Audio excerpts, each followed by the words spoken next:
en el pase entre comunistas y QR, que aquí arranca en Bravo TV, en vivo. Ya estamos pasaditas las 10 de la noche. Es muy importante porque nosotros nos vamos a detener en algo que nos preocupa y mucho, que tiene que ver con la agresión, que tiene que ver con la violencia, que el gobierno utiliza como manera de acumular política. Y uno todo el tiempo puede estar pensando que es algo así como una distracción de otras cosas. Y puede ser cierto. Lo que pasa es que hay cosas que son tan graves que nos obligan de alguna manera a tratar de reflexionar a nosotros mismos, en el momento en que se los estamos contando, reflexionar sobre la gravedad del tema. Pero a no olvidar que hoy miércoles 30 de abril, jubilados y jubiladas marcharon en el Congreso, acompañados por distintos sectores, porque no alcanza la jubilación, porque no hay acceso a los remedios, porque los jubilados y jubiladas que pagan alquiler tienen que pensar en alimentarse menos, en saltearse comidas, y porque trabajadores y trabajadoras, formales e informales, se movilizaron.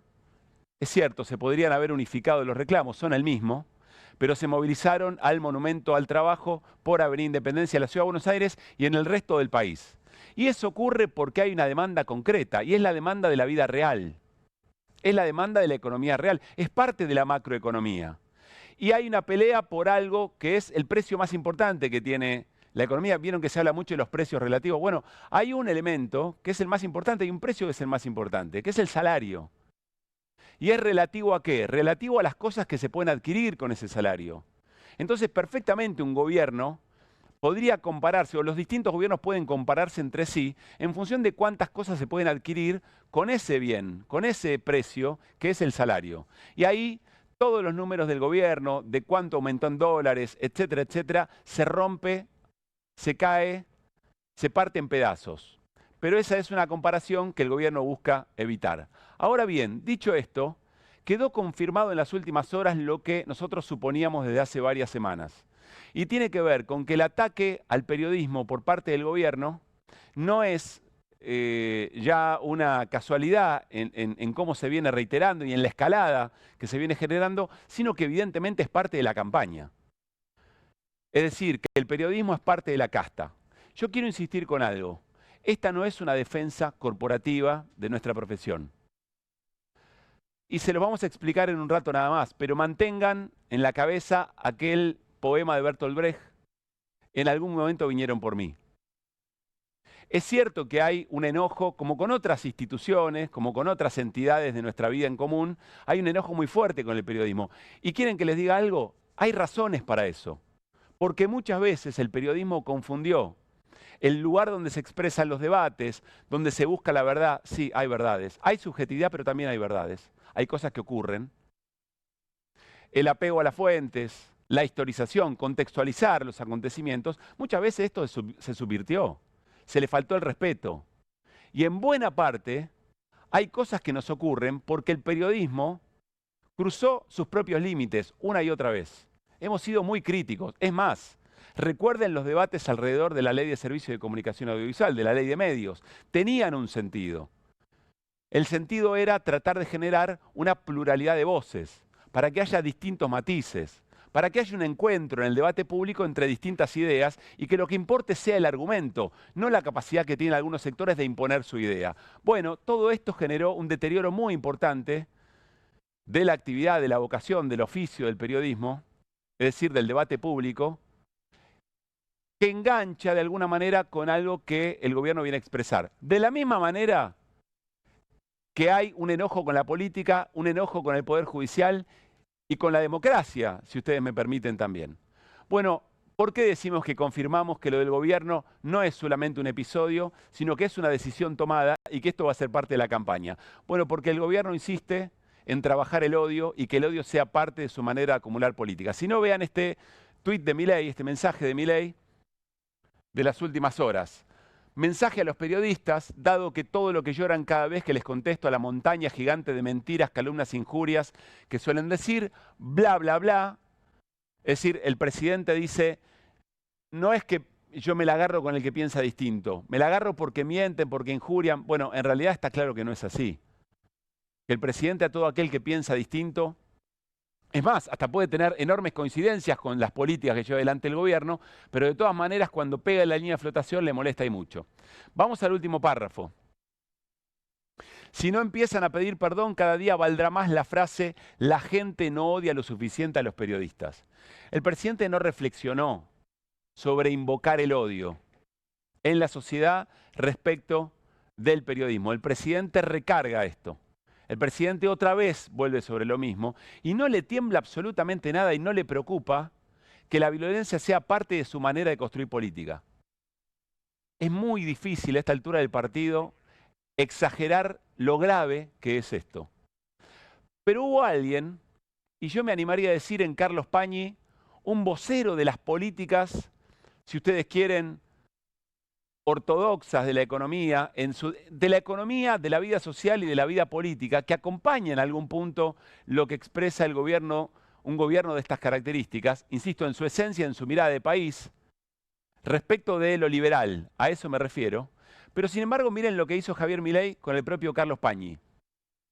Sigan mintiendo mentirosos. La gente no odia lo suficiente a los periodistas. No solo no reconocen el aberrante accionar, sino que además lo niegan al tiempo que recortaron la nota. No sé si están al tanto, está el video, serán expuestos en cada mentira. Y lo que cita y critica también es, primero, al diario La Nación, porque dice, esconden que Pañi dijo lo que dijo, ahora les cuento lo que dijo. Pero además dice, la Delegación de Asociaciones Israelitas Argentinas, la DAIA, expresó su profunda preocupación y rechazo a un artículo de La Nación firmado por Carlos Pañi, a quien le atribuye una afirmación que nunca hizo. ¿A qué se refiere? Carlos Pañi, en su programa en La Nación Más, el lunes por la noche, contó de qué manera la sociedad en años previos al ascenso de Hitler al poder, a través de los discursos de odio, a través de la dificultad de comunicación entre distintos sectores de la política, fue generando un clima de época, fue generando un contexto propicio para que el odio sea efectivamente una manera de canalizar y de acumular de ciertos sectores de la política. Nunca dijo Carlos Pañi, ni que Milei era nazi, ni que Milei le ha parecido a Hitler, ni que la Argentina iba camino a eso, de ninguna manera. Lo que está diciendo es, vean lo que ocurre cuando en determinadas sociedades el intercambio de ideas, la tolerancia sobre los que piensan distinto, fracasa o se busca que se fracase y entonces se crean monstruos. Esta es la reflexión que hizo Carlos Pañi. Es decir, lo que está planteando quienes niegan esta reflexión, lo que están negando es el poder de la historia para enseñarnos cosas que nos pueden estar pasando en este momento.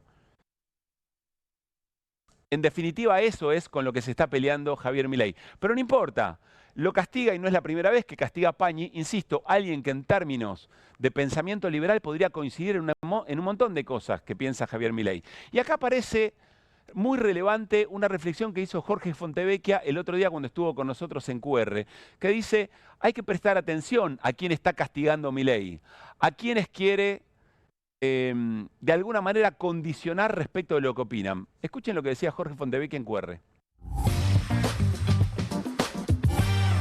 En líneas generales, si vos analizás el tipo de periodistas a los que viene criticando, generalmente son en su mayoría de aquello que él podría suponer que puede estar parte de su electorado. O sea, no le preocupa la crítica de los medios que tienen una ideología clarísima, para ponerlo, no sé si la palabra izquierda o derecha es un poco antigua, pero simplemente en un sentido didáctico, en los medios más de izquierda, más kirchneristas, si quieren, los medios kirchneristas, sí. No le preocupa.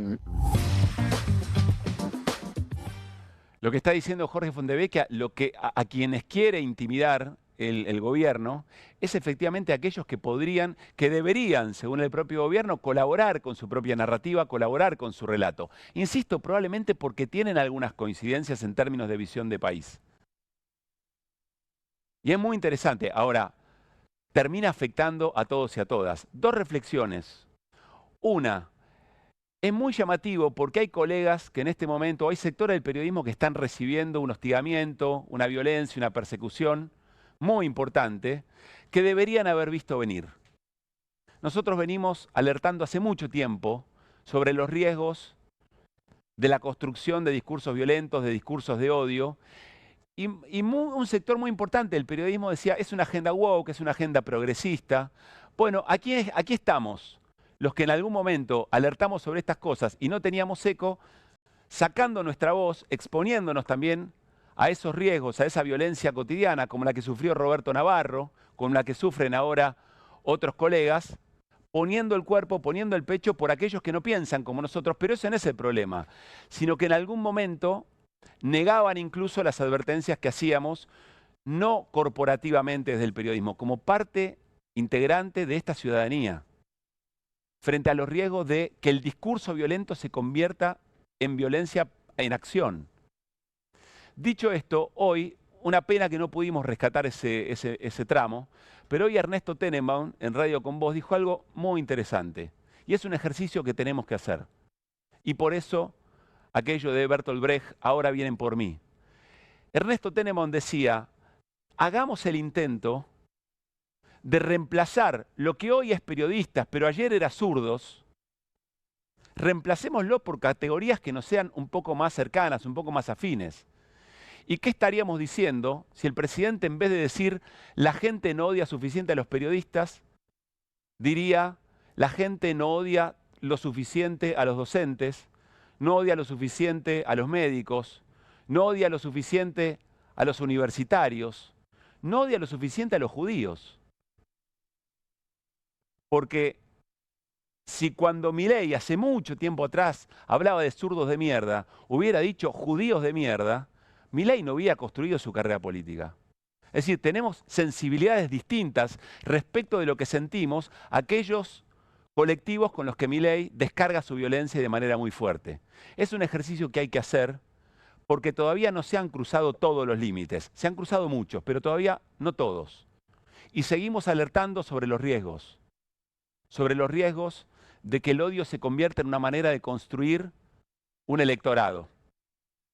Vayamos a alguien que lo viene ejerciendo en las últimas horas de una manera muy fuerte. Hablamos del monotributista más poderoso del universo, más poderoso del planeta. Hablamos de Santiago Caputo, un integrante del trío de hierro, el segundo hombre en importancia en el gobierno según el propio Javier Milei, que se sube a lo que plantea Javier Milei y postea lo siguiente. No odiamos suficiente a los periodistas todavía. Dice a través de la cuenta Milei Emperador, que nunca negó fuera suya y parece gozar de la idea de utilizarla en cosas que no se anima a decir. Bueno, de una manera clandestina que se va volviendo cada vez más visible, cada vez más pública. ¿Por qué? Y nos referimos respecto a lo que ocurrió ayer en el debate por las elecciones porteñas, por las elecciones legislativas porteñas, que aquí repasamos una y otra vez. Saludablemente esta imagen que ayer nosotros en QR en vivo nos fuimos dando cuenta progresivamente de la importancia que tenía, de lo grave que esta situación era, fue alertado por una enorme cantidad de colegas. Este hombre, que pretende asemejarse a los Peaky Blinders, que toma esa credencial con un mensaje muy claro. Ya tengo tus datos, vas a ver lo que te va a pasar. Hubo una reacción muy importante, quizá no la reacción suficiente. A esta altura también nos preguntamos otra cosa. ¿Quiénes son los que tienen que empezar a reaccionar? Porque trabajadores de prensa estamos muy alertas sobre estas cuestiones. Ni hablar los reporteros gráficos. Hay otras entidades que representan al periodismo y a las empresas periodísticas que deberían estar un poco más a la altura de las circunstancias y tienen capacidad de hacerlo, o tienen miedo. ¿Y qué tipo de miedo tienen eventualmente? Otro colega en CNN Radio, fíjense la pluralidad de miradas que hay, ¿no?, respecto de aquellos sectores que ataca el gobierno, reflexionó sobre esto de Santiago Caputo y decía esto. Me parece muy mal que un presidente diga que la gente no odia lo suficiente al periodismo. Baja un ejemplo desde la cima del poder que puede repercutir en violencia en la calle, en las canchas, en escuelas o en cualquier ambiente de la vida real que nada tiene que ver con ese micromundo digital al que el propio presidente y los suyos le dedica tanto tiempo. Y esto se une a algo que también resume lo que está pasando, que es la imagen de Santiago Caputo ayer en la previa al debate electoral porteño, agarrando la credencial de un fotógrafo, mirándola con atención y sacándole una foto a la credencial del fotógrafo, que a su vez estaba haciendo su trabajo y que le estaba sacando fotos a Santiago Caputo. Ese fotógrafo se llama Antonio Becerra y Santiago Caputo le sacó una foto a su credencial, para mí en un subtexto que dice: ahora no vas a sacar una foto nunca más en tu vida. Bueno, muy bien. Como verán, un amplio espectro de los trabajadores de prensa estamos muy preocupados por lo que ocurre, ¿no? Desde quienes defienden agendas liberales hasta nosotros los progresistas, nosotros los zurdos, nosotros los de la agenda woke. Ojalá podamos coincidir en otras advertencias, en este recorrido muy peligroso, en este desfiladero muy peligroso que está recorriendo la sociedad argentina. Y no es solamente un fenómeno argentino, es un fenómeno global. Pero bueno, a nosotros nos importan las cosas que nos pasan. El protagonista es Santiago Caputo, un hombre muy poderoso, un hombre que concentra mucho poder sin ponerle la firma ni la responsabilidad a una enorme cantidad de cosas que hace y que parece disfrutar de esta situación, ¿no? Parece gozar de esta situación. Vamos a compartir algo, un cruce con un colega que le pedía una opinión en breve, pero miremos esto primero de Juan Luis González. Biógrafo del presidente Javier Milei, colega aquí en Editorial Perfil, las ideas que nos vendieron de Santiago Caputo, que reinventó la política, en realidad es una copia de Durán Barba, pero versión pasta base, que es un monje negro, en realidad tiene más ganas de figurar que el gordo ventilador, que es un estratega tiempista, cada vez que aparece se manda un moco, el mago del circo del Facha Martel, en lugar de lo que pretende ser el mago del Kremlin, el propio Santiago Caputo. Esta es la razón por la cual nos parece que asimilar a Santiago Caputo y a su troupe con los Peaky Blinders es un error. Porque para nosotros Santiago Caputo es esto. Santiago Caputo es en realidad el mini Peaky Blinders. ¿Por qué decimos esto? Porque todavía no llega a ser, por ahora tiene una gomera, como se ve en su mano, todavía no termina de ser ese que tiene en la cabeza una estrategia que no falla, que sabe construir poder de una manera que resulta inapelable y un todopoderoso como se cree, y un intocable como se cree en el gobierno de Javier Milei. Por ahora para nosotros es un mini Peaky. Pero atención, porque lo que venimos advirtiendo es que si efectivamente estos comportamientos continúan y nadie se anima, nadie que tenga real posibilidad, se anima a frenar este avasallamiento institucional y a los derechos y las libertades de periodistas, pero también de todos aquellos que están afectados en sus derechos por las políticas del gobierno, que no siempre están apegadas a derecho, entonces la cosa se puede volver mucho más peligrosa. Supongamos con mayoría parlamentaria, que es mucho más peligroso que una navaja en la gorra, como efectivamente tenían los Peaky Blinders y como seguramente le gustaría tener a Santiago Caputo, que todavía no llega a eso. Son advertencias muy claras, son escenarios y situaciones muy claras que nos están llamando la atención desde hace mucho tiempo. Y las líneas se van corriendo cada vez más. Ya es hora de advertir frente a qué tipo de amenazas o con qué tipo de amenazas estamos lidiando. Insisto, la agenda importante está en la calle, la agenda importante tiene que ver con el salario, la agenda importante tiene que ver con el acceso a derechos, a los alimentos, a los medicamentos, a la salud, a la educación. Pero estas cosas ocurren y por más que sean maniobras de distracción, van generando una sociedad que está muy en riesgo de una guerra fratricida. Ojalá sepamos poner un alto a tiempo. Todavía hay margen, pero claro, hay líneas que se han corrido y en esta violencia cotidiana estamos conviviendo. Con esa violencia estamos conviviendo. Arrancamos QR con las voces del día.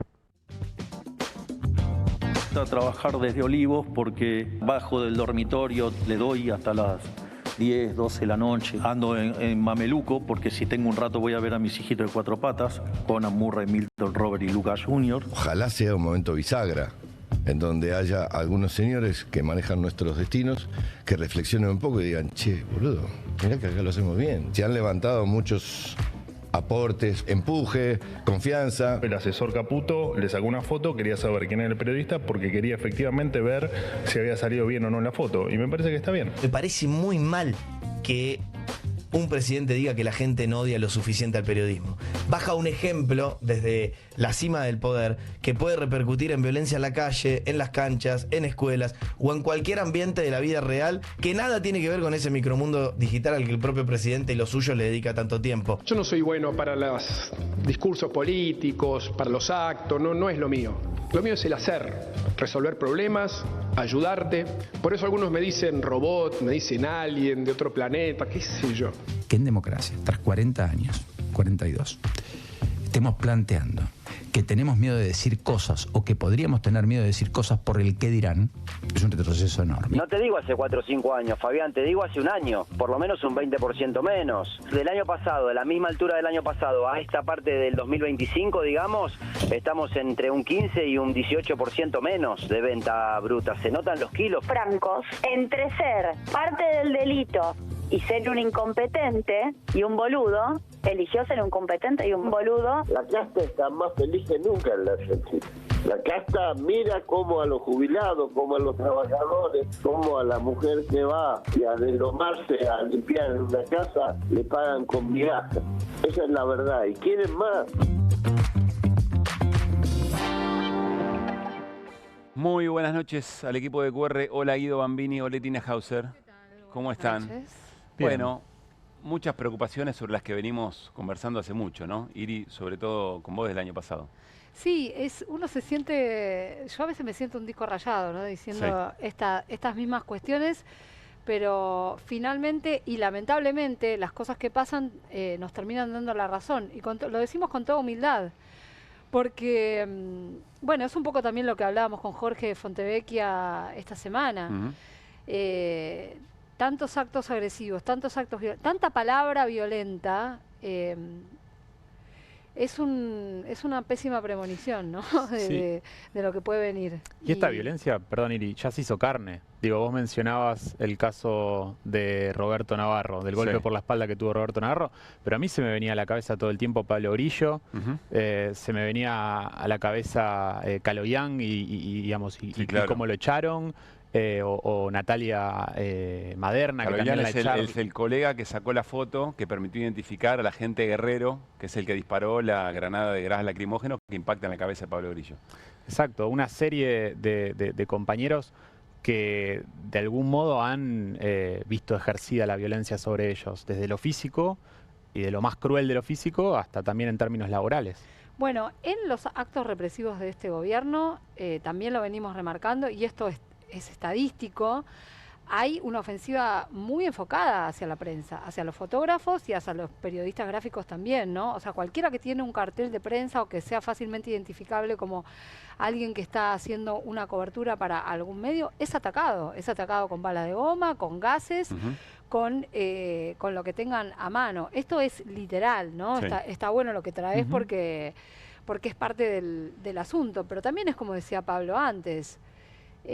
Mañana es odiemos a... Bueno, los economistas. Sí. Los econochantas. Sí, yo insisto que esto es una reflexión que le escuché hoy a Ernesto Tenenbaum y no pudimos rescatarla, pero me pareció muy interesante como una manera de dar cuenta que esto no es un problema del periodismo, no es una defensa corporativa.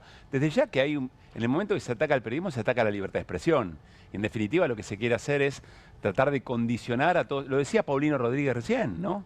Tratar de condicionar o que alguien que va a dar una opinión con cierta capacidad de formación de opinión pública, lo piense 2 veces antes de meterse con el gobierno. Y sobre todo, como decía Jorge Fontevecchia, aquellos comunicadores que le llegan a un público con el que puede machear Javier Milei, ¿no?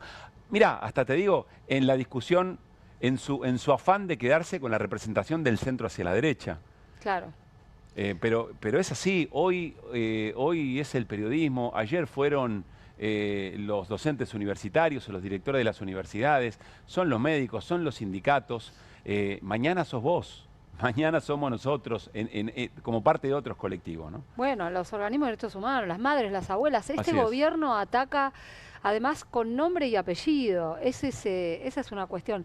El tuit que mostrabas antes de esta cuenta que se le atribuye a Santiago Caputo es una amenaza, o sea, decir todavía, o sea, todavía no lo hicimos, es, bueno, ojo porque... O estamos colaborando para que eso ocurra, estamos trabajando para eso. Mira, hay una cosa que por ahí te parece un poco técnica, pero que yo creo que forma parte además del acervo de lo que sabe el gobierno y que por eso actúa de esta manera. Yo creo que todo esto es deliberado, absolutamente deliberado.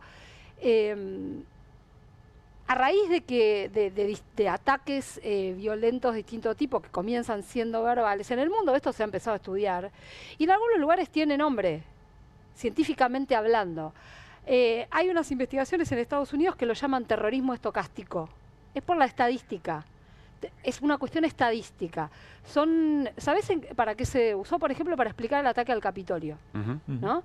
Entonces, se empezó a pensar acá también si esto podía ayudar a explicar distintos atentados. Por ejemplo, el atentado a Cristina. A mí me parece un concepto interesante y me parece importante tener presente que como esto está estudiado y como se sabe que hay un efecto concreto, ¿no?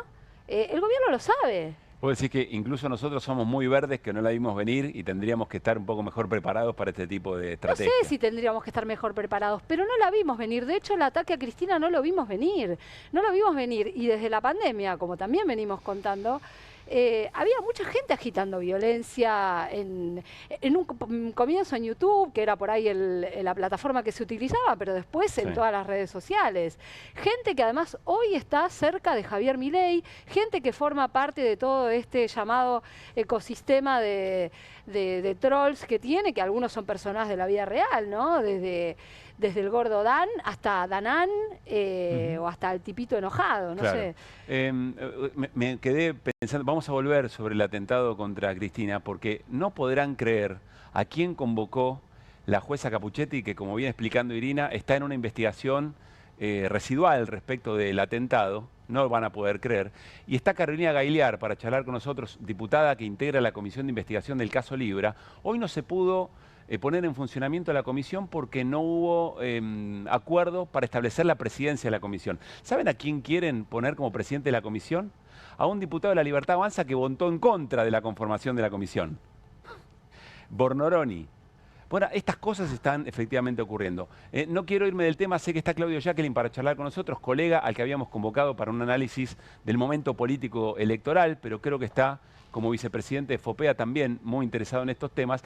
Creo que repasemos en la misma noche en la que Santiago Caputo toma esa credencial del reportero gráfico y le saca una fotografía, le hacen una consulta en la calle, un colega, un cronista de calle, lo interpela a Santiago Caputo y le hace una pregunta, escuchen lo que decía. Con Mauricio Macri ayer que hablaron. No hablo con la prensa. Gracias Santiago Caputo. No habla con la prensa, ¿eh? Las declaraciones del asesor presidencial, te digo de los más cercanos, al presidente Javier Milei, junto con Karina Milei. No habla con la prensa, escueto, fumando su cigarrillo. Ayer también qué actitud fue similar, despreciativa, ¿no? Con los periodistas que le iban a hacer una pregunta, con vos, Nicolás, que se le hiciste con mucho respeto. Débora Plager, colega de La Nación, que dice, qué actitud despreciativa. Bueno, hay algo que no es cierto. Santiago Caputo sí habla con la prensa y habla del modo en que efectivamente ayer lo hizo con el reportero gráfico. Entre otras maneras, también habla con la prensa cuando postea que todavía la gente no odia lo suficiente a los periodistas. Hoy le consultaron a Manuel Adorni, vocero presidencial, que unas horas antes había estado debatiendo en el canal de la ciudad por las elecciones porteñas. Le preguntaron sobre lo que había ocurrido con Santiago Caputo. Presten atención a lo que contestó. Bueno, en principio, digamos, yo estaba al lado de él, así que fui testigo presencial y ocular del hecho. A ver, a mí me parece que si vos me sacás una foto a mí, estoy en todo tu derecho, estoy en todo mi derecho, tenga o no una cuota de poder en algún lugar en sacarte una foto. Y de hecho el asesor Caputo le sacó una foto, quería saber quién era el periodista porque quería efectivamente ver si había salido bien o no en la foto. Y me parece que está bien. Era un lío muy grande de fotógrafos y de periodistas. De hecho, a mí, sin quererlo, por supuesto, me han empujado, me han golpeado con un micrófono. Yo soy vengo del palo de ustedes, pero y entiendo que esas situaciones muy desordenadas ocurren. Era un ámbito donde había mucha gente y donde, es cierto, había un poco de desorganización a la entrada y a la salida del lugar. La verdad que fue una situación muy incómoda para todos, pero la intención de Santiago era efectivamente ver cómo habían salido las fotos, nada más.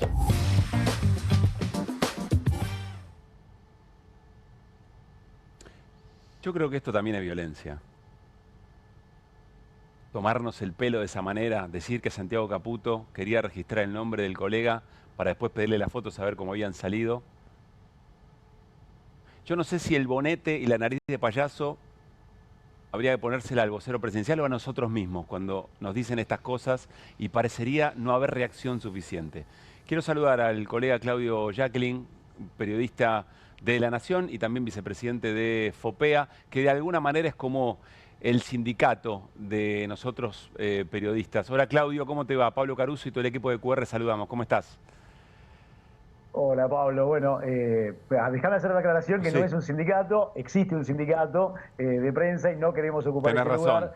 FOPEA se ocupa básicamente de preocuparse por la calidad periodística, la ética periodística, la libertad de expresión, la libertad de prensa y el acceso a la información, básicamente, y esta es la misión, y hace un monitoreo que sigue los casos de agresión a periodistas que se registran diariamente. Tenés razón, lo quise decir rápido, pero es un foro donde se discuten todas estas cosas y es muy importante además que se vincule en estos asuntos. Hecha la aclaración, Claudio, te convocamos para charlar un poco sobre las elecciones, qué estás viendo en la política, pero la verdad es que no puedo dejar de preguntarte o pedirte tu mirada y tu reflexión sobre todo esto que está ocurriendo entre el gobierno y la prensa. Bueno, estamos viviendo probablemente uno de los momentos más críticos, si bien no es el único que hemos vivido en los últimos 25 años durante la democracia, pero sí es, yo creo, uno de los momentos más críticos. Y lo que vemos, y ayer se presentó justo cuando ocurría el episodio de Santiago Caputo, se presentó el informe anual de libertad de expresión y ataques a la libertad de expresión del monitoreo que hace FOPEA a lo largo y a lo ancho de todo el país, y era el correspondiente a 2024. Bueno, los datos son demasiado contundentes.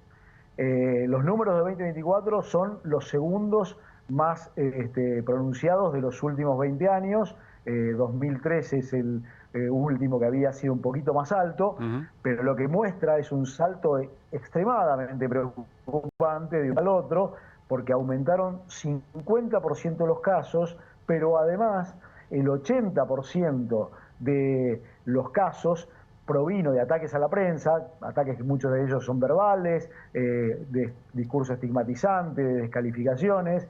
El 80% de los casos provino de agentes estatales y paraestatales. Pero eso no es todo. El 65% de ese 80% provino del propio presidente de la Nación. Es decir, lo que estamos es ante una agresión casi constante y a diario, que obviamente cuando sea el de 2025 va a ser peor porque ya lo estamos viendo, porque además hay una incitación constante al odio, explicitado digo, no es que sí, claro, estamos hablando de interpretaciones. Es el presidente que dice, no se los odia lo suficiente, esto es inédito. Y después, dos cosas respecto de lo que estabas diciendo recién, con lo que adhiero totalmente. Una es que Santiago Caputo sí habla con los periodistas de esta manera que hemos visto, pero también habla con periodistas en los pasillos de la Casa Rosada, pero siempre off the record, y no da entrevistas, aunque no tiene cargo de funcionario, está diariamente en la Casa Rosada.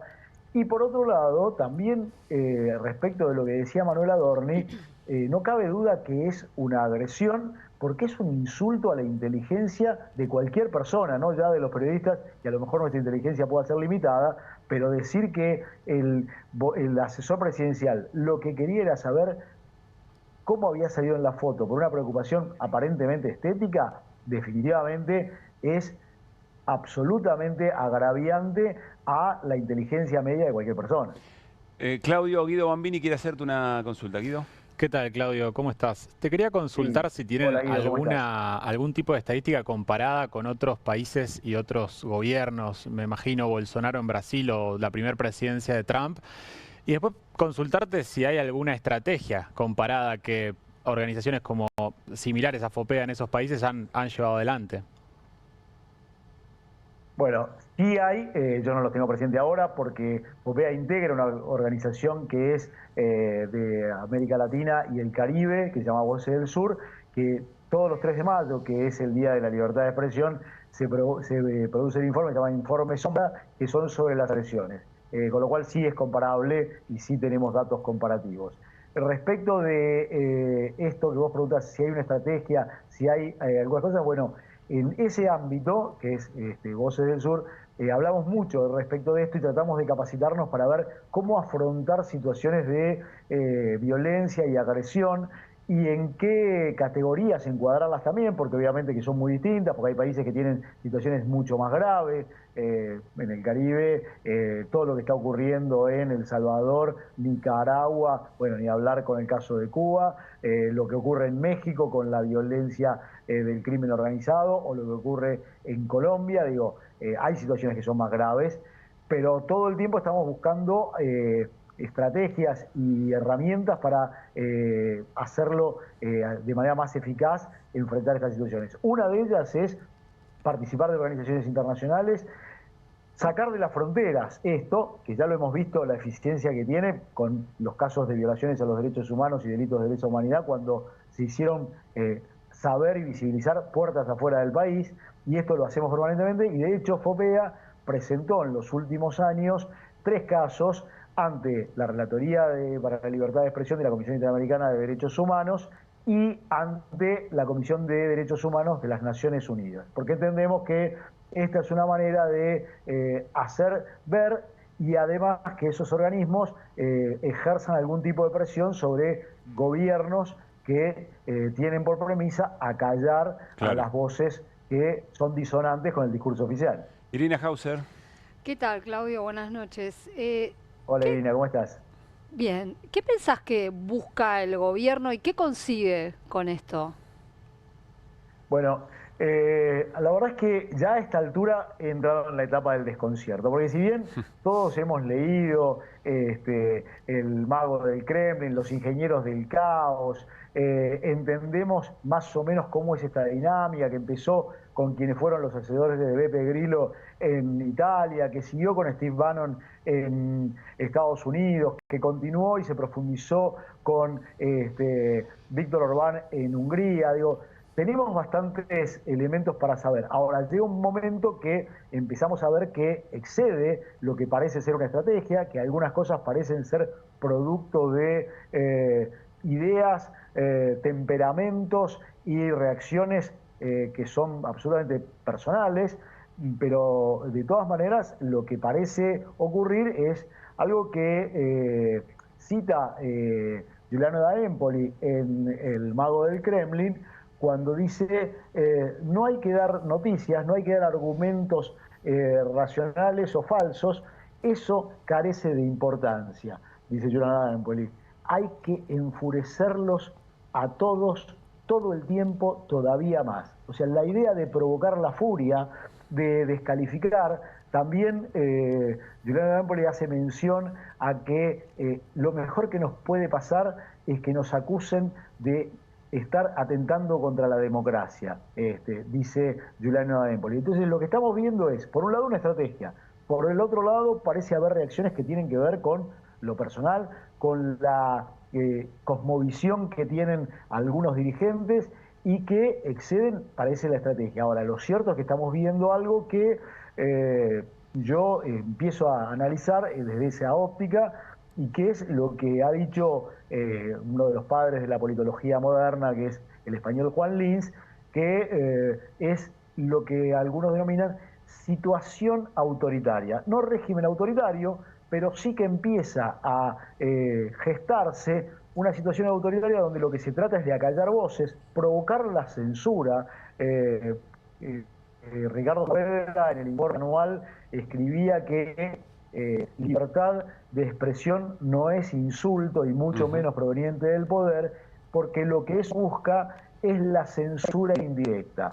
Y me parece que estamos en ese camino, en la búsqueda de la censura indirecta, en la búsqueda de silenciar voces, atemorizar, y me parece que esto es el momento más crítico que estamos viviendo en medio de un proceso electoral donde lo que se supone es que debería intentar ampliar la base, ganarse a un votante blando que hoy parece estar manifestando algunos desacuerdos con las formas y los métodos de ejercer el poder. Claro, qué interesante lo de provocar la furia.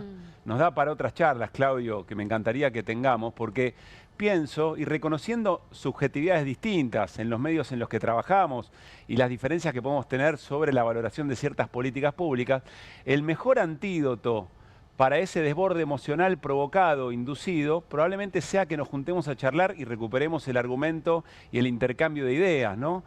Tratar de darle pelea a esto de que la polarización sea efectivamente, o el odio o la violencia sea una manera de acumular política. Me encantaría que lo sigamos conversando en este plano. Déjame hacerte una última pregunta, Claudio, sobre esto y una mirada tuya sobre el momento político. La primera es, ¿cómo hacemos, crees vos, qué podemos decir para que nuestras audiencias no crean que estamos siendo corporativos, que estamos haciendo una defensa meramente de nuestra vocación, de nuestra profesión, de nuestro oficio? Y a continuación te pregunto si no estamos un poco tarde en las alarmas, si no deberíamos habernos dado cuenta que esto se estaba sembrando de alguna forma y no supimos construir un no en algún punto, incluso en nuestra profesión. Bueno, yo creo que empiezo por el final y digo sí, sin duda. Creo que además venimos corriendo fronteras desde hace mucho tiempo y yo no puedo dejar de reconocer que hay una frontera que se empezó a correr cuando desde algunos sectores del poder se instaba a insultar o escupir periodistas en algún momento del kirchnerismo, y eso, y no provenía, y esta es la diferencia, no lo hacía el titular del Poder Ejecutivo, pero sí había sectores y funcionarios que lo hacían, y me parece que ahí se corrieron fronteras. Me parece que también se han corrido algunas fronteras que no vimos venir, algunas cosas que parecían graciosas para algunos periodistas. A mí no me parecieron graciosas algunas cosas que hacía el presidente actual, que se le permitían en los medios y aún se le permiten, y me parece que ese es un problema. Frente a esto, yo lo que creo que lo que tenemos que hacer es, por supuesto, dialogar, profundizar la búsqueda de diálogo, consenso, ideas comunes, pero además volver al periodismo. Digo, y creo que en eso también a veces tenemos que hacer una autocrítica a los periodistas y no dar motivos de ninguna manera con el ejercicio más riguroso posible del periodismo, investigar todo y sin temor, aunque a veces nos amedrenten y mucho, y me parece que este es el camino que nos queda, porque la herramienta que tenemos es la búsqueda de la verdad o el acercamiento a la verdad desde el lugar donde uno pueda verlo con la mayor neutralidad posible, y no objetividad, que no existe, pero sí con la búsqueda de la mayor neutralidad posible para acercarnos a esa verdad, para publicarla y para dar esa batalla, para que no nos silencien, para que no se busque tener una voz única y una sola verdad, que es la que emite el poder. Y me parece que en este contexto los periodistas sí tenemos mucho que hacer, los responsables de los medios tienen mucho que hacer, y es parte de esa batalla que tenemos que dar.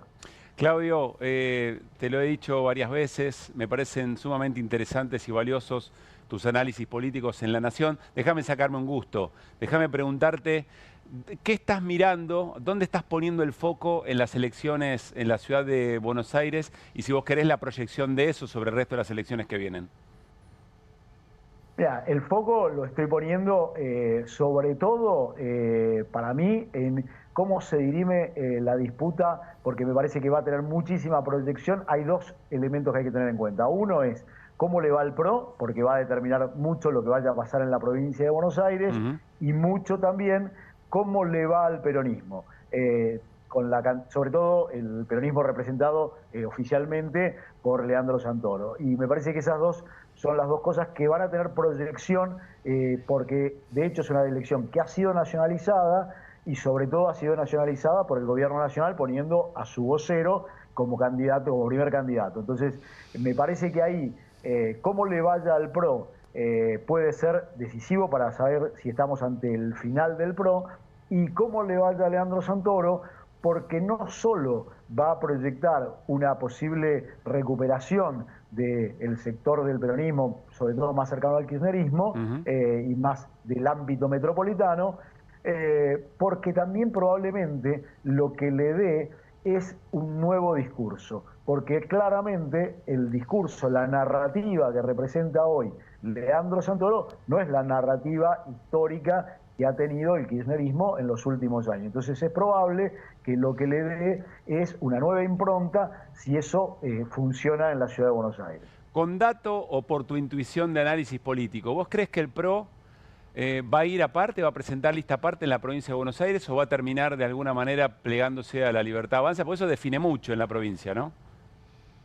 Bueno, si miramos a una buena parte de los principales dirigentes del PRO, ya están con la tintura violeta sacándose el amarillo. Así que ese es el primer punto. Segundo punto, como te decía antes, me parece que mucho va a depender de la elección porteña. Si es una mala elección, yo diría que el amarillo va a quedar para pintar cordones donde no se pueda estacionar. Claudio, muchas gracias como siempre, que estés muy bien. Te mando un abrazo, Pablo, y gracias. Igual. Súper elogioso. Bueno, Claudio Gracias. Jacqueline charlando con nosotros. Vamos a meternos, enseguida se sienta con nosotros Carolina Gagliard, diputada nacional, integra la comisión investigadora por la causa Libra.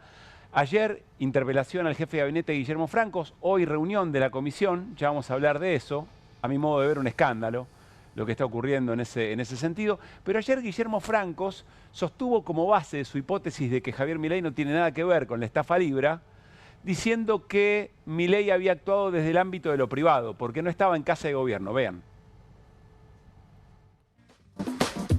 Si bien la información vinculada al lugar en donde se encontraba el presidente al momento del posteo no refiere a actos de gobierno ni al ejercicio de funciones públicas, sino a aspectos estrictamente personales del presidente de la Nación, se informa que el presidente se encontraba el viernes 14 de febrero de 2025 en la residencia de Olivos, tal como fue informado a la justicia. El jefe de gabinete hace un esfuerzo descomunal en tratar de construir esa narrativa para que después el presidente de la Nación, en un acto, diga prácticamente todo lo contrario. Es decir, que no hay diferencias entre Casa de Gobierno y la Quinta de Olivos. Lo hizo de esta manera, vean.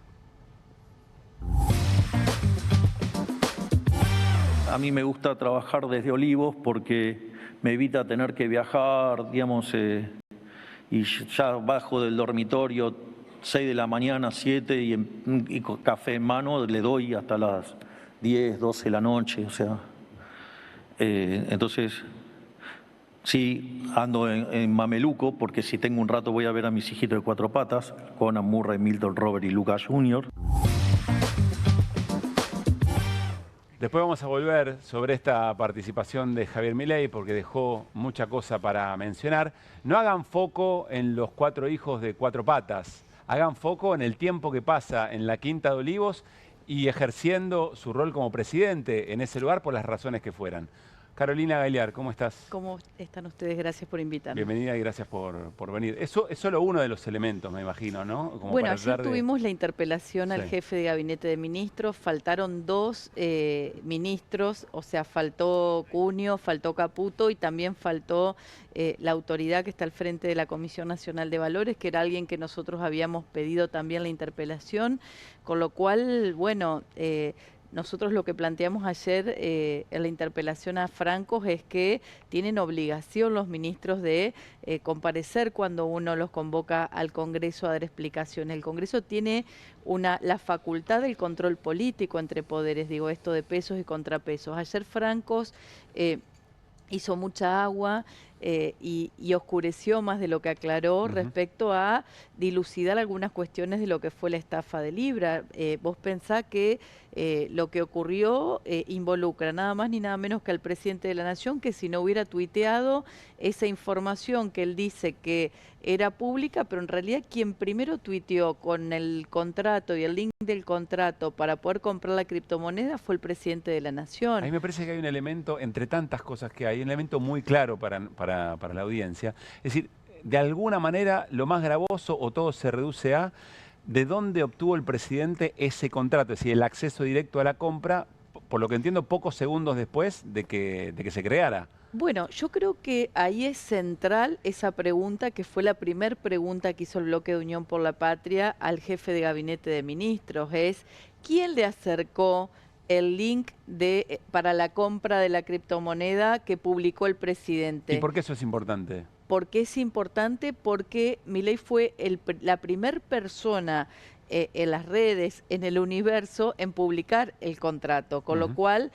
fue el primero. O sea, si el presidente de la Nación, esto es una relación de causalidad, si el presidente de la Nación, en su carácter de presidente de la Nación, de jefe de Estado, no tuiteaba, no hubieran ido masivamente los inversores a comprar esa criptomoneda. ¿Cómo fueron a comprar esa criptomoneda? Con el link que pasó el presidente, que no estaba en ningún otro lugar. ¿Y qué diferencia hay entre lo que dice Franco, que eso era público, o que alguien le haya efectivamente que el presidente, acercado? dentro de su defensa, la defensa que esboza, dice que él difundió. Y en realidad nosotros lo que decimos es el presidente promovió la inversión en una meme coin que terminó siendo una estafa, con vínculos de personas que visitaron la Casa de Olivos, que visitaron la Casa Rosada, que están en el registro de audiencias, como por ejemplo el señor Novelli, que organizó el Tech Forum, como Terrones Godoy, que era socio de este señor Novelli, como Julián P., como Hayden Davis. Bueno, todas estas personas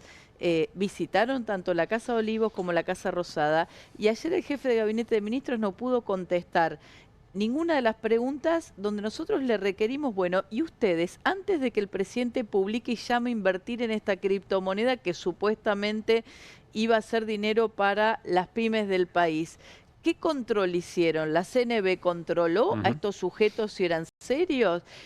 ¿Hubo un dictamen de la legal y técnica? Son los recaudos mínimos legales que tiene que tener un presidente para promocionar un negocio privado que ya de por sí es un delito. Vos pensá, Pablo, para quien nos está escuchando, que un presidente de la Nación no puede publicitar, porque esto es un delito, beneficiarse él o beneficiar a un tercero a partir de un acto de gobierno. Que lo haya hecho de la Quinta de Olivos, ¿cambia algo? No, el presidente es presidente desde que se levanta hasta que se acuesta y desde que empieza hasta que termine el mandato. Él tuiteó desde una cuenta oficial. ¿En mameluco o en traje? Y aparte, exactamente, o sea, él es presidente de la Nación y como jefe de Estado tiene obligación y tiene que atenerse a la ley de ética pública, y la ley de ética pública dice que vos no puedes utilizar tu investidura para beneficiar a terceros, para hacer uso de eso de manera privada y un montón de otras cuestiones.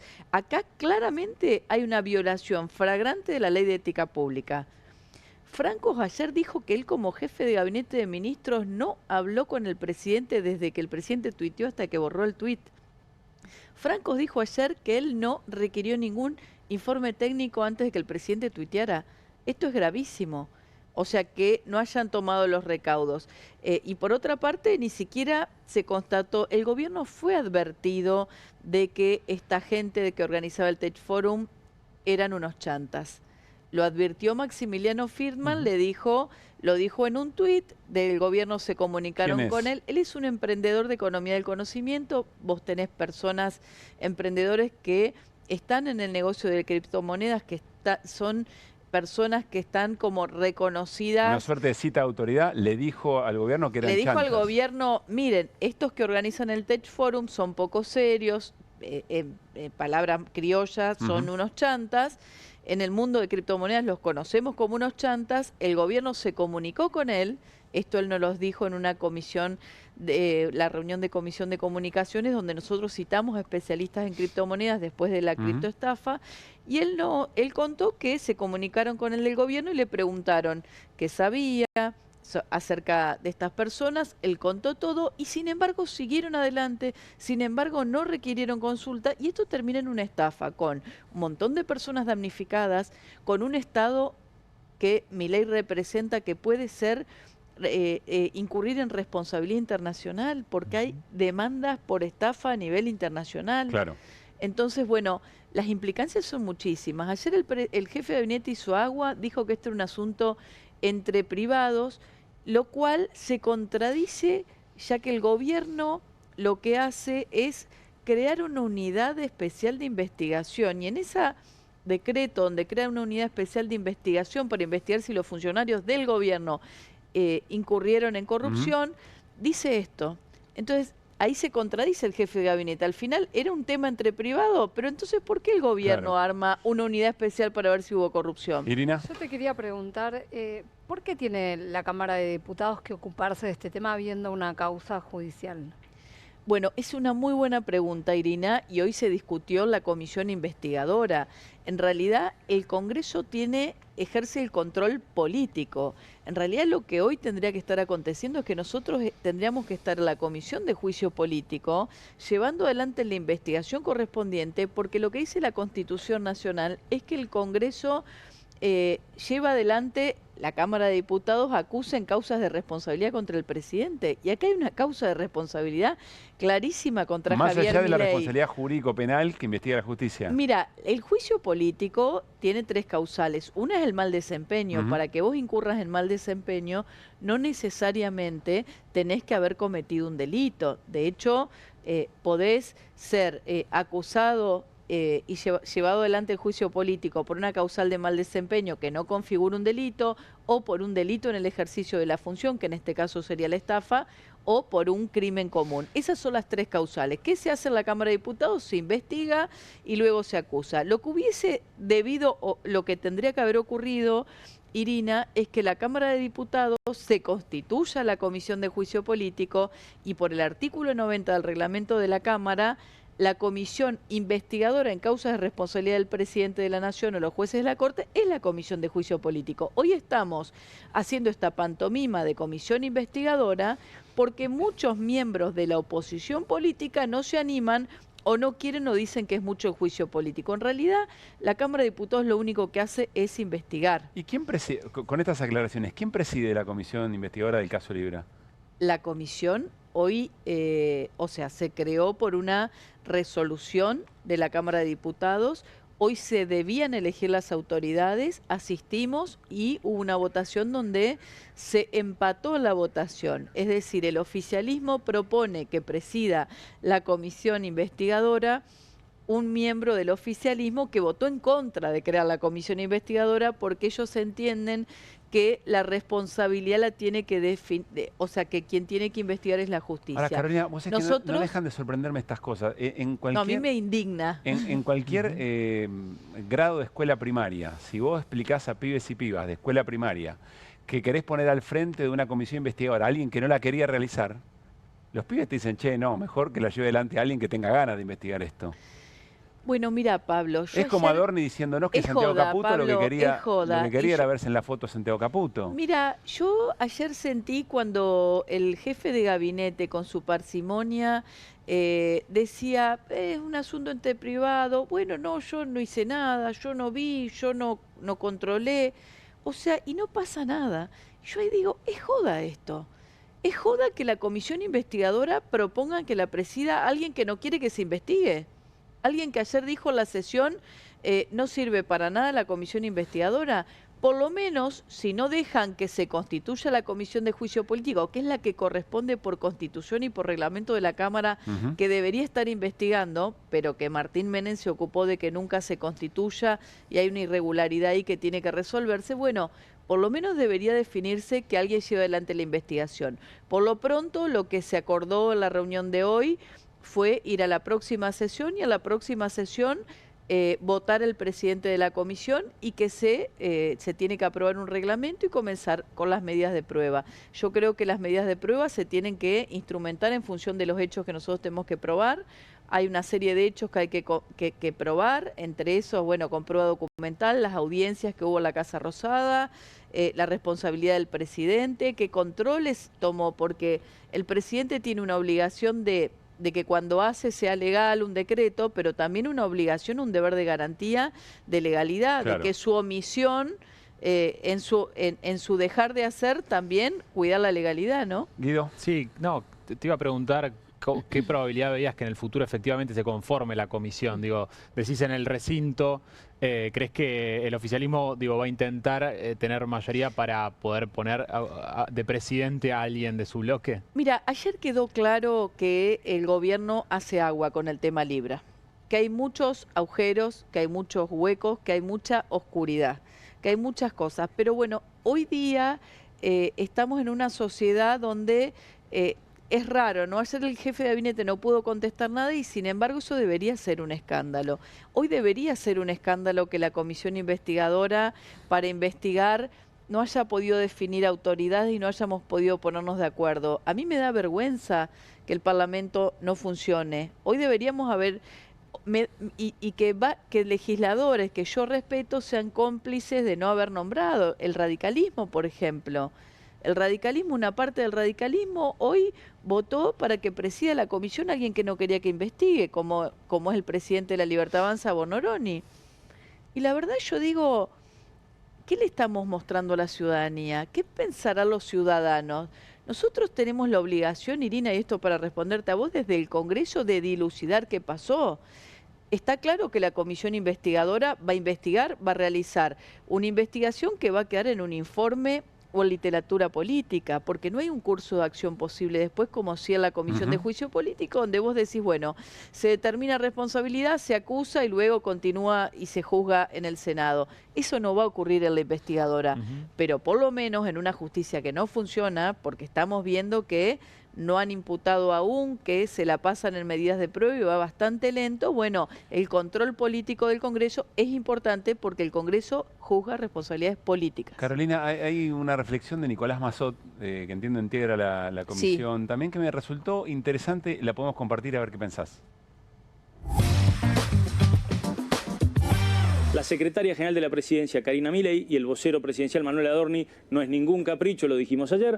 Son las dos personas que consta en actas y en los ingresos de Olivos y La Rosada, le abrieron la llave de la residencia presidencial y de la Casa de Gobierno en repetidas oportunidades por múltiples horas a los diferentes actores de esta estafa y en 2 ocasiones le abrieron la puerta del despacho presidencial. Entonces, como el jefe de gabinete ayer tuvo enormes dificultades en explicar quién fue el que estafó al presidente, quién le mandó el mail, el WhatsApp, quién le dijo verbalmente, quién lo llamó por teléfono para pasarle el texto del tuit que él inconscientemente o negligentemente decidió replicar, bueno, tal vez Karina Milei y Manuel Adorni nos puedan echar la luz que el jefe de gabinete ayer no pudo. Digo, ¿realmente les parece que no es relevante? ¿No les parece a ustedes que no es relevante que entendamos, que la sociedad entienda quién engañó al presidente? ¿Y por qué el presidente se niega a constituirse como denunciante de alguien que lo estafó? ¿O hay un compromiso en el medio? Me parece muy claro el argumento. Si lo engañaron al presidente, el presidente está todo en este embrollo porque hay gente que lo engañó, ¿por qué no denuncian? Bueno, yo creo que ese es el punto central de todo esto y nosotros se lo preguntamos a Franco y no lo pudo responder ayer. ¿Por qué el presidente no denunció la estafa? ¿Qué pasa? ¿Tiene un acuerdo con los estafadores? ¿Por qué él no denuncia a Hayden Davis? ¿Por qué él no impulsa la investigación? ¿Cuál es tu hipótesis? ¿Por qué crees que eso no pasa? Yo creo que hay un acuerdo con quienes le facilitaron o hicieron llegar el contrato. Me parece que las más de 15 visitas a la Casa Rosada, a Olivos, tanto por parte de Novelli, por parte de P, por parte de Davis, todas las cuestiones que después se denuncian cuando Davis dice que a él le pidieron plata para reunirse, o sea, varios de quienes visitaron la Casa de Olivos, que fueron al TED Forum, que les pedían plata para reunirse con el presidente. Bueno, claramente acá hay algo que no está claro. Desde el momento que el presidente no denuncia, es porque no quiere involucrar a personas con las cuales entiendo debe tener un acuerdo. Porque si no, ¿por qué no vas a denunciar que estafaron? O sea, hay miles de damnificados que hoy están judicializando esta cuestión. Y no sabemos hasta dónde no van a judicializar al país, porque Javier Milei tuitea y promociona en carácter de presidente, no en carácter de él promocionando un negocio privado. Si eventualmente no tenemos porque que pagar en el tuit eso. dice para promocionar inversiones para las pymes argentinas. No es que dice, bueno, este emprendimiento es interesante, mírenlo. No, te doy el link para cómo podés comprar la moneda. En pocos minutos, si Javier Milei, que era un líder casi mundial o referente mundial en las ideas libertarias, tuitea que hay que ir a comprar esto, rápidamente mucha gente fue a comprar, el precio subió y 4 o 5 vivos de repente sacaron la plata y miles de estafados. Esta es la historia. Y él fue el primero que tuiteó, fue el único que tenía la información, es decir, es difícil pensar que no había un acuerdo entre Javier Milei, que fue el primero en tuitear, y toda esta gente que visitó la Rosada, que firma, los denunció por chantas. Entonces digo, bueno, todo esto tiene que investigar el Congreso, a la par de la justicia. Nosotros no queremos reemplazar la tarea de la justicia. La justicia va por su carril, determinará si hay delito. Nosotros vamos a determinar las responsabilidades políticas. Carolina, ayer en algunos momentos se citaban notas periodísticas para pedirle explicaciones al jefe de gabinete, ¿no? Por ejemplo, de New York Times o de medios del mundo cripto, donde había algunos testimonios que decían que había gente que había pagado dinero a Karina Milei para poder tener acceso al presidente. El jefe de gabinete dice, ¿pero cómo? ¿Son reportes periodísticos lo que van a usar para acusarme? Y yo ahí me acordé que el sector político que vos representás también muchas veces sufrió que a partir de publicaciones periodísticas se construían verdades que no tenían valor probatorio. ¿Eso no fue un poco flojo en términos de argumento? No, flojo es que el gobierno no haya denunciado la Oficina Anticorrupción. Lo primero que tendría que haber dicho Javier Milei, bueno, mi hermana está denunciada de recibir coimas, bueno, que la Oficina Anticorrupción investigue. O sea, la Oficina Anticorrupción no consta quiénes fueron clientes, quién tuvo Javier Milei como clientes previamente. No es una obligación. Esto contestó la Oficina Anticorrupción, que no estaban obligados. Ahora, hay muchas cuestiones que tienen que ver con la ética pública que este gobierno, o sea, así como se hace caso omiso de la institucionalidad, también con la ética pública.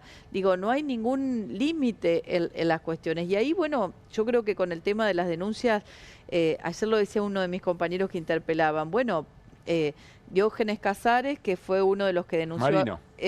Marino lo decía, Casares entonces miente, Pallarol miente, si todos los que dicen que Karina les pidió plata están mintiendo, bueno, son todos ellos mentirosos. Bueno, por lo menos que el gobierno diga que va a investigar. Crearon una unidad especial para investigar y todo lo que investigan es reservado, no se va a enterar nadie. Entonces, o sea, todo es un contrasentido. No, te digo una acotación, es peor que eso, porque es una unidad... que crearon para filtrar la información que se le da a la justicia, al Poder Judicial, justamente en la causa que tiene a cargo la doctora María Servini. Y hace poco contábamos que, por ejemplo, en relación a Karina Milei, esta UTI le manda las visitas a la oficina de Karina Milei, pero se las manda encriptadas. Entonces lo pone al fiscal en la situación de tener que decir, no, pero me tiene que mandar el código para desencriptarla. Y estos son días de burocracia, ¿se entiende? Entonces es peor que eso, porque ni siquiera es una unidad de investigación, es una unidad para filtrar... la información. Mira, Pablo, es tan sencillo como si vos no tenés nada que ocultar, digo, ¿por qué Karina y Adorni no ponen los teléfonos a disposición? ¿Por qué no se presentan en la justicia a declarar? O sea, hay mucha oscuridad y como decía el diputado Massot, que yo coincido en todo su intervención hoy, o sea, nosotros tenemos la obligación de ponerle luz a esto, de echar luz, y para eso... Son algunas cuestiones, convocar testigos a la comisión que vengan a declarar y hacer las preguntas que le tenemos que hacer, pedir algunos informes, constituirnos en algunos lugares. Digo, estas son las cuestiones, no es nada de otro mundo lo que pretendemos hacer. Y en 3 meses, que es lo que dice la comisión, hacer un informe final que se elevará a la justicia, que se elevará al Pleno de la Cámara y se aprobará. Es eso, Carolina, y que la ciudadanía sepa. No como la unidad especial de investigación, que lo que hace es preconstituir prueba que le conviene al gobierno para que la justicia avance. Tengo un matiz respecto a lo que decías del Congreso. A mí me parece que el gobierno trabaja con el Congreso, es decir, que el Congreso trabaja y acompaña las iniciativas eventualmente o sostiene los vetos, etcétera. Muchísimo más de lo que debería, totalmente. Está bien, pero quiero decir, no es que trabaja sin el Congreso, sino que cuenta con el Congreso. Por eso la pregunta es si crees que hay, incluso en quienes votaron la comisión y hoy estaban muy enojados porque no se pudo establecer la presidencia, si crees que hay vocación política para llegar a fondo con el caso Libra. Yo no estoy convencida de que... O sea, estoy convencida de que hay una construcción transversal de distintos bloques políticos, que está Unión por la Patria, que está Democracia Encuentro Federal y otros bloques políticos que tenemos vocación de que se constituya. Pero la sensación que todos tenemos es que hay que clarificar y que hay agujeros por todos lados, o sea que el gobierno no puede explicar lo que pasó. Esa es la sensación, pero por otro lado, la Cámara desde que asumió La Libertad Avanza, desde que asume Javier Milei, empiezan a darse manejos que van degradando la institucionalidad de la Cámara, manejos del reglamento. Ahora la comisión investigadora se arma con interbloques. El interbloque es no existe en el reglamento de la Cámara de Diputados. Hoy Milei dijo, soy bilardista. Y en definitiva, no quiero reproducir la frase, pero lo citó a Maradona, ¿no? Con una frase emblemática, como diciendo, todo lo que vos quieras, pero las cosas valen y ahí están los resultados. Bueno, mira, a mí particularmente en ese aspecto me parece que hay que ser muy cuidadoso de la institucionalidad, pues la institucionalidad la que a vos te va vamos a poder ponerle un límite a un tipo como Javier Milei que manda un DNU de 300, modifica 300 leyes, una ley de bases, que delega facultades y demás. Con institucionalidad. Entonces, si nosotros aceptamos los bloques políticos, que se cambien las reglas en el Congreso o que el reglamento no se cumpla y demás, yo no estoy de acuerdo con eso, porque me parece que va degradando la institucionalidad, que en definitiva es el dique que vos vas a tener para garantizar el Estado de Derecho y la democracia, con un tipo que todo el tiempo intimida, aprieta, extorsiona. Lo que vimos de Santiago Caputo es vergonzoso. La intimidación que están haciendo a la prensa y cómo están atacando a la libertad de expresión. Todo el tiempo generando miedo, todo el tiempo intimidando. Esto no es bueno para la democracia. Entonces nosotros primero no tenemos que quedarnos callados. Segundo, tenemos que articular más todos los bloques políticos para poner un freno a este retroceso enorme en términos institucionales que se está dando. No sé, se crea una comisión investigadora donde se arman no sé cuántos interbloques mentirosos para llegar a un empate y que la comisión no funcione. Bueno, eso no lo podemos permitir. No podemos permitir que la comisión esté integrada por interbloque, porque el interbloque no existe en términos formales en el reglamento. Entonces, si vamos accediendo y corriendo los límites, después tenemos que malos antecedentes, ¿no? Irina, ¿en qué hizo agua Francos ayer? Mira, Francos, me parece que además de haber hecho agua, dejó algunas cosas dichas. Primero reveló parte de la pobre estrategia que tiene Javier Milei frente a este caso, ¿no? Porque realmente no tienen demasiados argumentos para responder. Volver a decir que estaba en pijama en su casa o que estaba tuiteando desde su casa es algo que te muestra, porque además fue lo primero que dijo y algo con lo que insistió.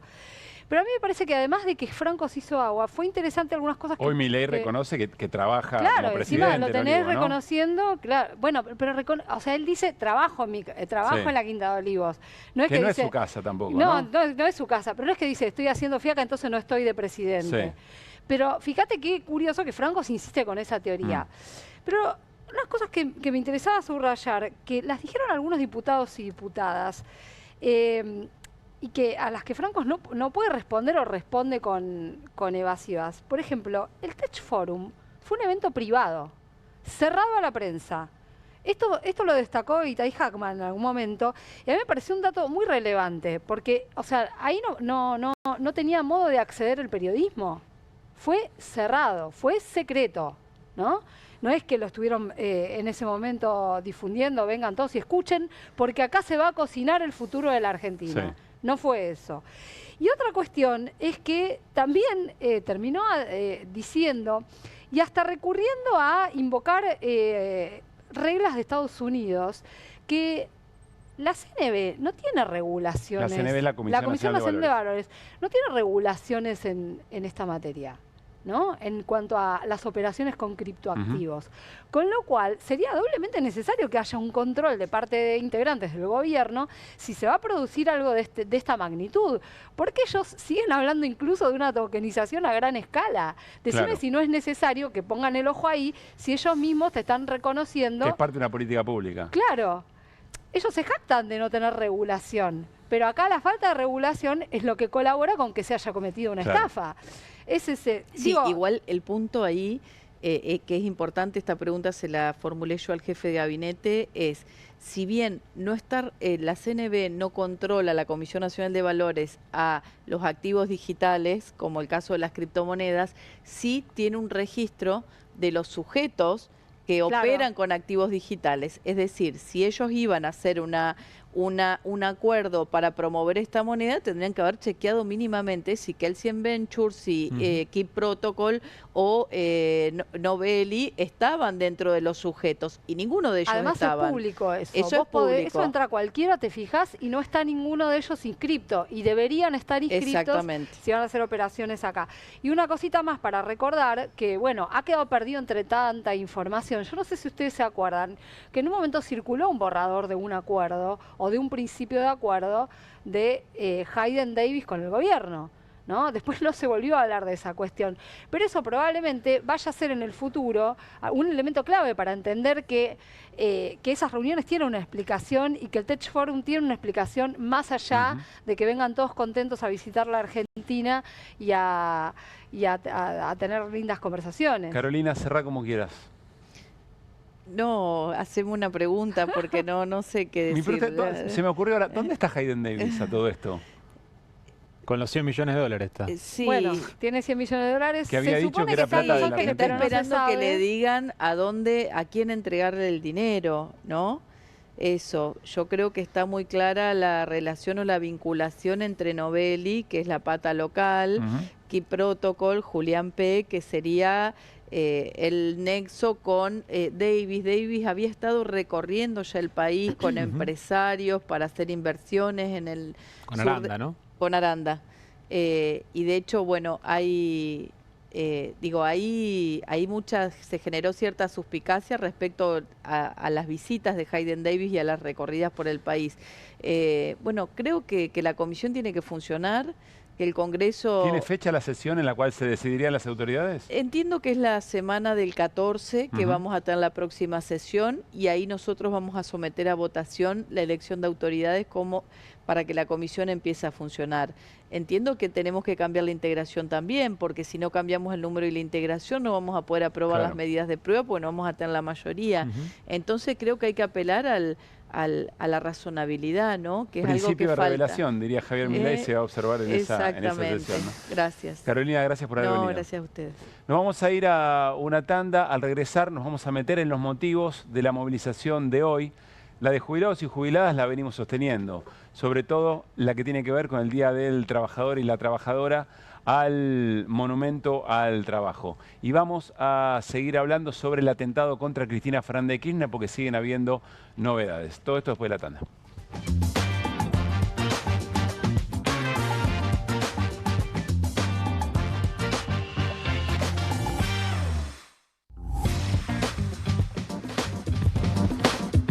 Todo el tiempo hay ideas. Hay ideas simples y no tanto. Hay ideas que nos asombran siempre y hay otras que nos cambian para siempre. Hay ideas grandes y hay grandes ideas. Hay muchas ideas. Lo importante es que funcionen. Como Banco Credicop, el banco cooperativo ideado para que los sueños de los argentinos se hagan realidad. Hay otra idea de banco y funciona. Súmate. Banco Credicop Cooperativo, la banca solidaria. ¿Pensás que las subastas no son para vos? Son para todos, porque podés comprar y vender desde donde estés de manera rápida, fácil y confiable. ¿Querés participar de nuestra próxima subasta?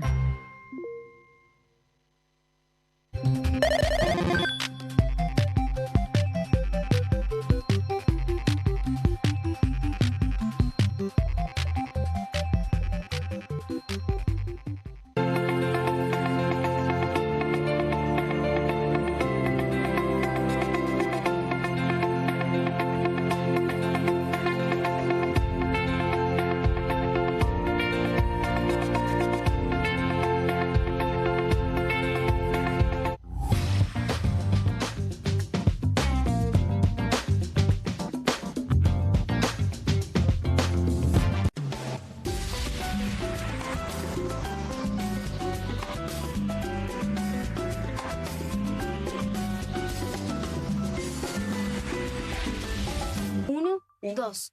Bueno, dale, arranca. ¡Pará! ¡Mike! ¿Van a hacer el video con el inodoro con manchas de sarro? Pero si siempre uso lavandina. Eso no lo remueve. ¿Por qué no probás limpiando con Harpic? Que llega a los rincones más difíciles eliminando por completo el sarro y desinfectando. ¡Vamos! Para cualquier desafío que te dé el inodoro, nada mejor que Harpic. Llegaron las nuevas galletitas Kofler. Rellenas con el sabor único de Bonobón y el más delicioso chocolate Kofler. Tentate con lo último en galletitas. Qué bien me caen los que viven como si nadie los estuviese mirando. La que no se queda en el fueguito. ¿Ves como si nadie te estuviese mirando? Confía en tu frescura. Topline. Seguí la línea de tu frescura. ¿El dolor de garganta arruinó tu día? Confía en Strepsils para darlo vuelta. Su doble efecto actúa de manera local, aliviando el dolor y la inflamación en tan solo 2 minutos. Y con un efecto duradero de hasta por 4 horas. Decile chau al dolor de garganta con Strepsils. Tiene las nuevas Mogul Jelly Beans. Ah, vos querés las nuevas Mogul. Jelly beans. Sí, las... Jelly Beans. Esas. Me las das. Obviously. Nuevas Mogul Jelly Beans. Pedilas como quieras, pero probalas. Las casas usan diferentes perfumes. Eligen oler a café en la mañana, a veces a ropa recién lavada y otras a madera. Pero cuando quieren oler a limpio, eligen Prosenex. Sentí el perfume de la limpieza. Prosenex, limpieza que se siente. Nueva Saladix extra picante. Posta, picarán más que las otras.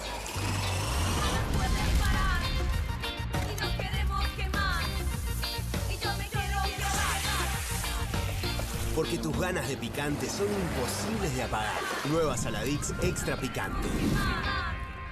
No te compartas los datos del celu. ¿Salís? Conectate al ahorro. Con Telecentro Wi-Fi prepago podés tener el giga más barato para usar internet fuera de tu casa. Conseguilo en Mercado Pago y disfrutá 10 gigas desde 599 pesos. Telecentro, conectando con vos. Con movimientos circulares. Tu rutina de skincare te debe traer muchos seguidores, pero este baño te los quita. Pero si yo ya limpié mi inodoro con Harpic. Sí, pero te falta el resto de las superficies. Necesitas el Harpic Baños. El rojo, que saca manchas difíciles, desinfecta y deja impecable tu baño. Para cualquier desafío que te dé el baño, nada mejor que Harpic. Bienvenido a todo Latinoamérica. Caras TV llegó a DirecTV, el canal de las celebridades. Entretenimiento exclusivo las 24 horas del día. Más Caras, con la conducción de Héctor Maugeri. Red Carpet, Caras News, Caras Realeza, Caras Fashion, Caras TV. Llegó a DirecTV. Contenidos exclusivos para toda Latinoamérica. Estudia en la Facultad de Comunicación y en la mayor redacción de América. USBA, Universidad del Sur de Buenos Aires. La Universidad del Grupo Perfil. Licenciatura en Comunicación Periodística. Licenciatura en Comunicación Institucional. Títulos con reconocimiento oficial y validez nacional. Inscribite a las reuniones informativas en universidad@perfil.com. Aprende comunicación dentro de un medio de comunicación. USBA, Universidad del Sur de Buenos Aires. Editorial Planeta presenta Fontevecchia vs. Milei, el nuevo libro de Jorge Fontevecchia. Bitácora del surgimiento de un presidente extremo. Un análisis imprescindible para entender un gobierno impredecible. Fontevecchia vs. Milei. Disponible en ebook y librerías.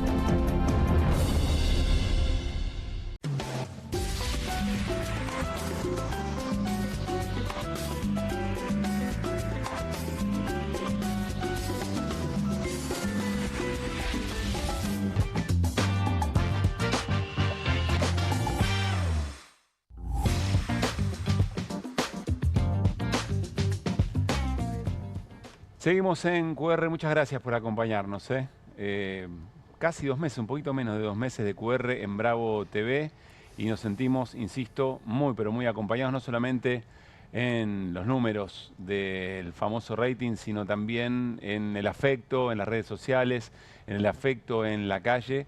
Se siente un apoyo a esta manera, a este cómo que tenemos en QR de compartir y discutir sobre las cosas que no son comunes. Bueno, ¿qué cosas no son comunes? Por ejemplo, ¿qué es lo que está pasando con trabajadores y trabajadoras formales, informales, registrados o no registrados? Porque hoy movilización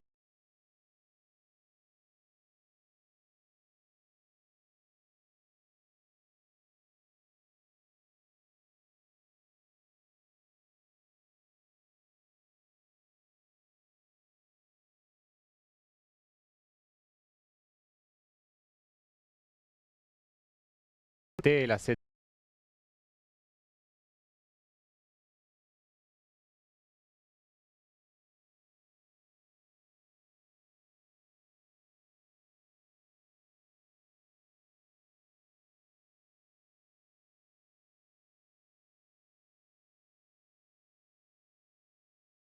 CTA y de la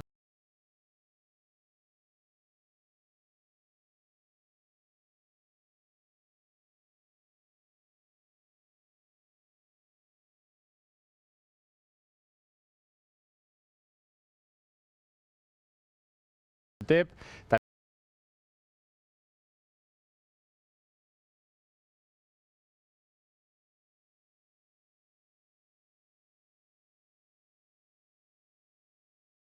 También de la marcha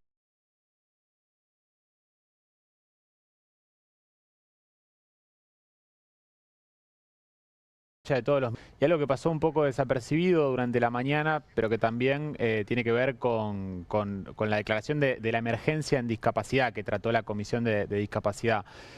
Tenemos unas placas para ir contando y a ir viendo los diferentes números. En primera instancia, la cuestión que les mencionaba de lo que, digamos, esto es Agencia Nacional de Discapacidad. Esta es otra movilización. Efectivamente, la primera, la de la mañana. Sí. Vamos en orden cronológico. Dale. A la mañana, la Comisión de Discapacidad trató la emergencia por discapacidad y unos datos. Digo, la Agencia Nacional de Discapacidad redujo en un 17% en términos reales su presupuesto del año pasado, en el 2024. 28.000 pesos es lo que está cobrando hoy una persona que hace 4 horas de trabajo durante los 5 días de la semana por mes. Por mes está cobrando una persona con discapacidad en uno de los talleres protegidos que existen en concepto de retribución de su trabajo en una carpintería, en una herrería. Solamente 28.000 pesos. Es un monto que está congelado desde febrero de 2023.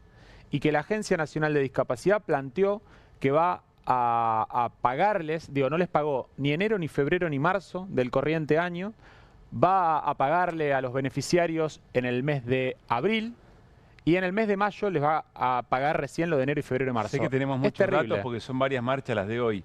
Pero este dato es escalofriante. Esto que nos estás contando es personas con discapacidad que hacen trabajos en determinados talleres, les pagan 28.000. Yo te voy a decir, 28.000 ¿qué pesos? ¿Qué? ¿Por día? No. ¿Por jornada? ¿Por mes? Por mes. Es un monto que está desactualizado de febrero de 2023, no cubren ni siquiera el colectivo. Pueden ir a buscar, hoy se trató un proyecto de la autoría del diputado Daniel Arroyo en la Comisión de Discapacidad, en donde manifiesta estas cuestiones y en donde él es autor de un proyecto que pretende actualizar esta prestación a la actualidad. Transportista. El transportista es la persona que tiene que llevar a las personas con alguna discapacidad a que puedan realizar sus tratamientos todos los días. Bueno, les subsidian la nafta y hoy le están subsidiando 541 pesos por litro de nafta. Todos sabemos que pese a la baja marginal del 4% de los combustibles, hoy un litro de nafta está por encima de los 1.000 pesos. ¿Cuántos días de la semana creen que puede llevar a una persona con discapacidad el transportista que pueda realizar sus tratamientos? Claro, que en realidad está haciendo su trabajo, pierde hacer otro trabajo que le reditúan otro ingreso. Exactamente, pero digo, puede cubrir el costo de 2 días de la semana aproximadamente. Y el acompañante terapéutico en las escuelas primarias, en las escuelas secundarias, que suelen ser mujeres, bueno, están cobrando 3.000 pesos la hora y con pagos diferidos de hasta 180 días. O sea, imagínense la rotación. ¿Qué es, no? La rotación que tienen estas personas en un trabajo tan sensible como es acompañar a una persona con discapacidad. Una aclaración, ya vamos a los motivos de la marcha de la CGT, de las centrales sindicales. Estamos en la primera movilización de la jornada que tenía que ver con estas situaciones de personas con discapacidad, estos reclamos puntualmente. Efectivamente. ¿Qué más, Guido? Bueno, segunda marcha del día, efectivamente la que organizó la CGT con las dos CTA y la UTEP. Bueno, algunas de las razones, ¿no? Los despidos, 195.000 despidos prácticamente desde el comienzo de la gestión de Milei, 125.000 en el sector privado, 50.000 en el sector público y 20.000 de casas particulares. Una precarización laboral que se vio cristalizada a partir de Se habla poco de la situación de trabajadoras de casas particulares, digo trabajadoras mayormente mujeres, pero es tremendo, ¿eh? Y también habla del deterioro de la clase media, por otra parte, ¿no? En función de las casas donde trabajan eventualmente esas laburantes. Perdón, tal Guido, cual, dale. no, sí, tal cual. Servicios que se recortan y 21.000 personas que trabajan en casas particulares, un trabajo muy feminizado, que han quedado sin trabajo desde el inicio de la gestión de Milei. La concepción de colaboradores, ¿no? Sí. Cómo se cristaliza la precarización laboral, esta noción que surge a partir de la ley Bases de que un monotributista puede contratar hasta 3 monotributistas, bueno, claramente flexibilizando y dando de baja o no poniendo sobre la mesa una relación laboral que debería ser en blanco. Es una de las banderas que ha defendido o que pretendió defender esta marcha. El menor poder de compra también, esto es lo que ha perdido en términos absolutos desde el inicio de la gestión de Milei, el RIPTE, ¿no? La remuneración imponible promedio de los trabajadores estables, tanto públicos y privados, el promedio. ¿Un palo 400? 1,5 millones, sí, 1,5 millones de pesos. Si se hubiera acompañado la inflación, debería tener el bolsillo 1,5 palos más. Esto es a enero, sí. Desde diciembre del 23 a enero hay 1,5 millones por trabajador de los que aglutina este indicador, tanto públicos como privados, que deberían tener en su bolsillo 1,5 millones más. Les diría que es un sueldo, un poquito más de un sueldo promedio de este indicador del RIPTE. La restitución del impuesto a las ganancias, y también les puedo mencionar otras cuestiones como la eliminación de las multas por trabajo no registrado, la no homologación de paritarias por encima del 2% que estamos viendo, donde los sindicatos van a tener que reabrir paritarias o volver a discutir paritarias, porque en este primer trimestre, o te diría cuatrimestre del año, con la aceleración inflacionaria, ha habido pérdidas de poder adquisitivo. Sumo un dato muy al margen, después si quieren ampliamos, pero ya hay decidido un paro de colectivos en todo el país para el 6 de mayo, para el próximo martes. El próximo martes. Porque la paritaria que cerraron es, en 6 meses, 1% por mes. 1%. Se parece bastante al límite que pone el gobierno, ¿no? Al techo de paritaria que pone el gobierno, y desde las empresas lo que dicen es que, bueno, pero el gobierno tendría que dar o más subsidio o dejar aumentar tarifa. Después lo conversamos, pero tiene que ver con el tema de las paritarias y lo que estaba mencionando Guido, como razones de las movilizaciones de hoy por el Día del Trabajador. Sí, otra también la ampliación del periodo de prueba, ¿no? Digo, una serie, y podríamos seguir, de razones de por qué la marcha del día de la fecha. Bien. Vamos con la movilización de jubilados y jubiladas, que hoy también se relacionó. Perdón que insista con esto, yo sé que lo que hay que sostener es la importancia de la sociedad movilizada, ¿no? Pero una movilización a la misma hora y casi por las mismas razones, incluso de jubilados y jubiladas, que se hace todos los miércoles, ¿no invitaba a una manifestación más importante, simbólica, contundente?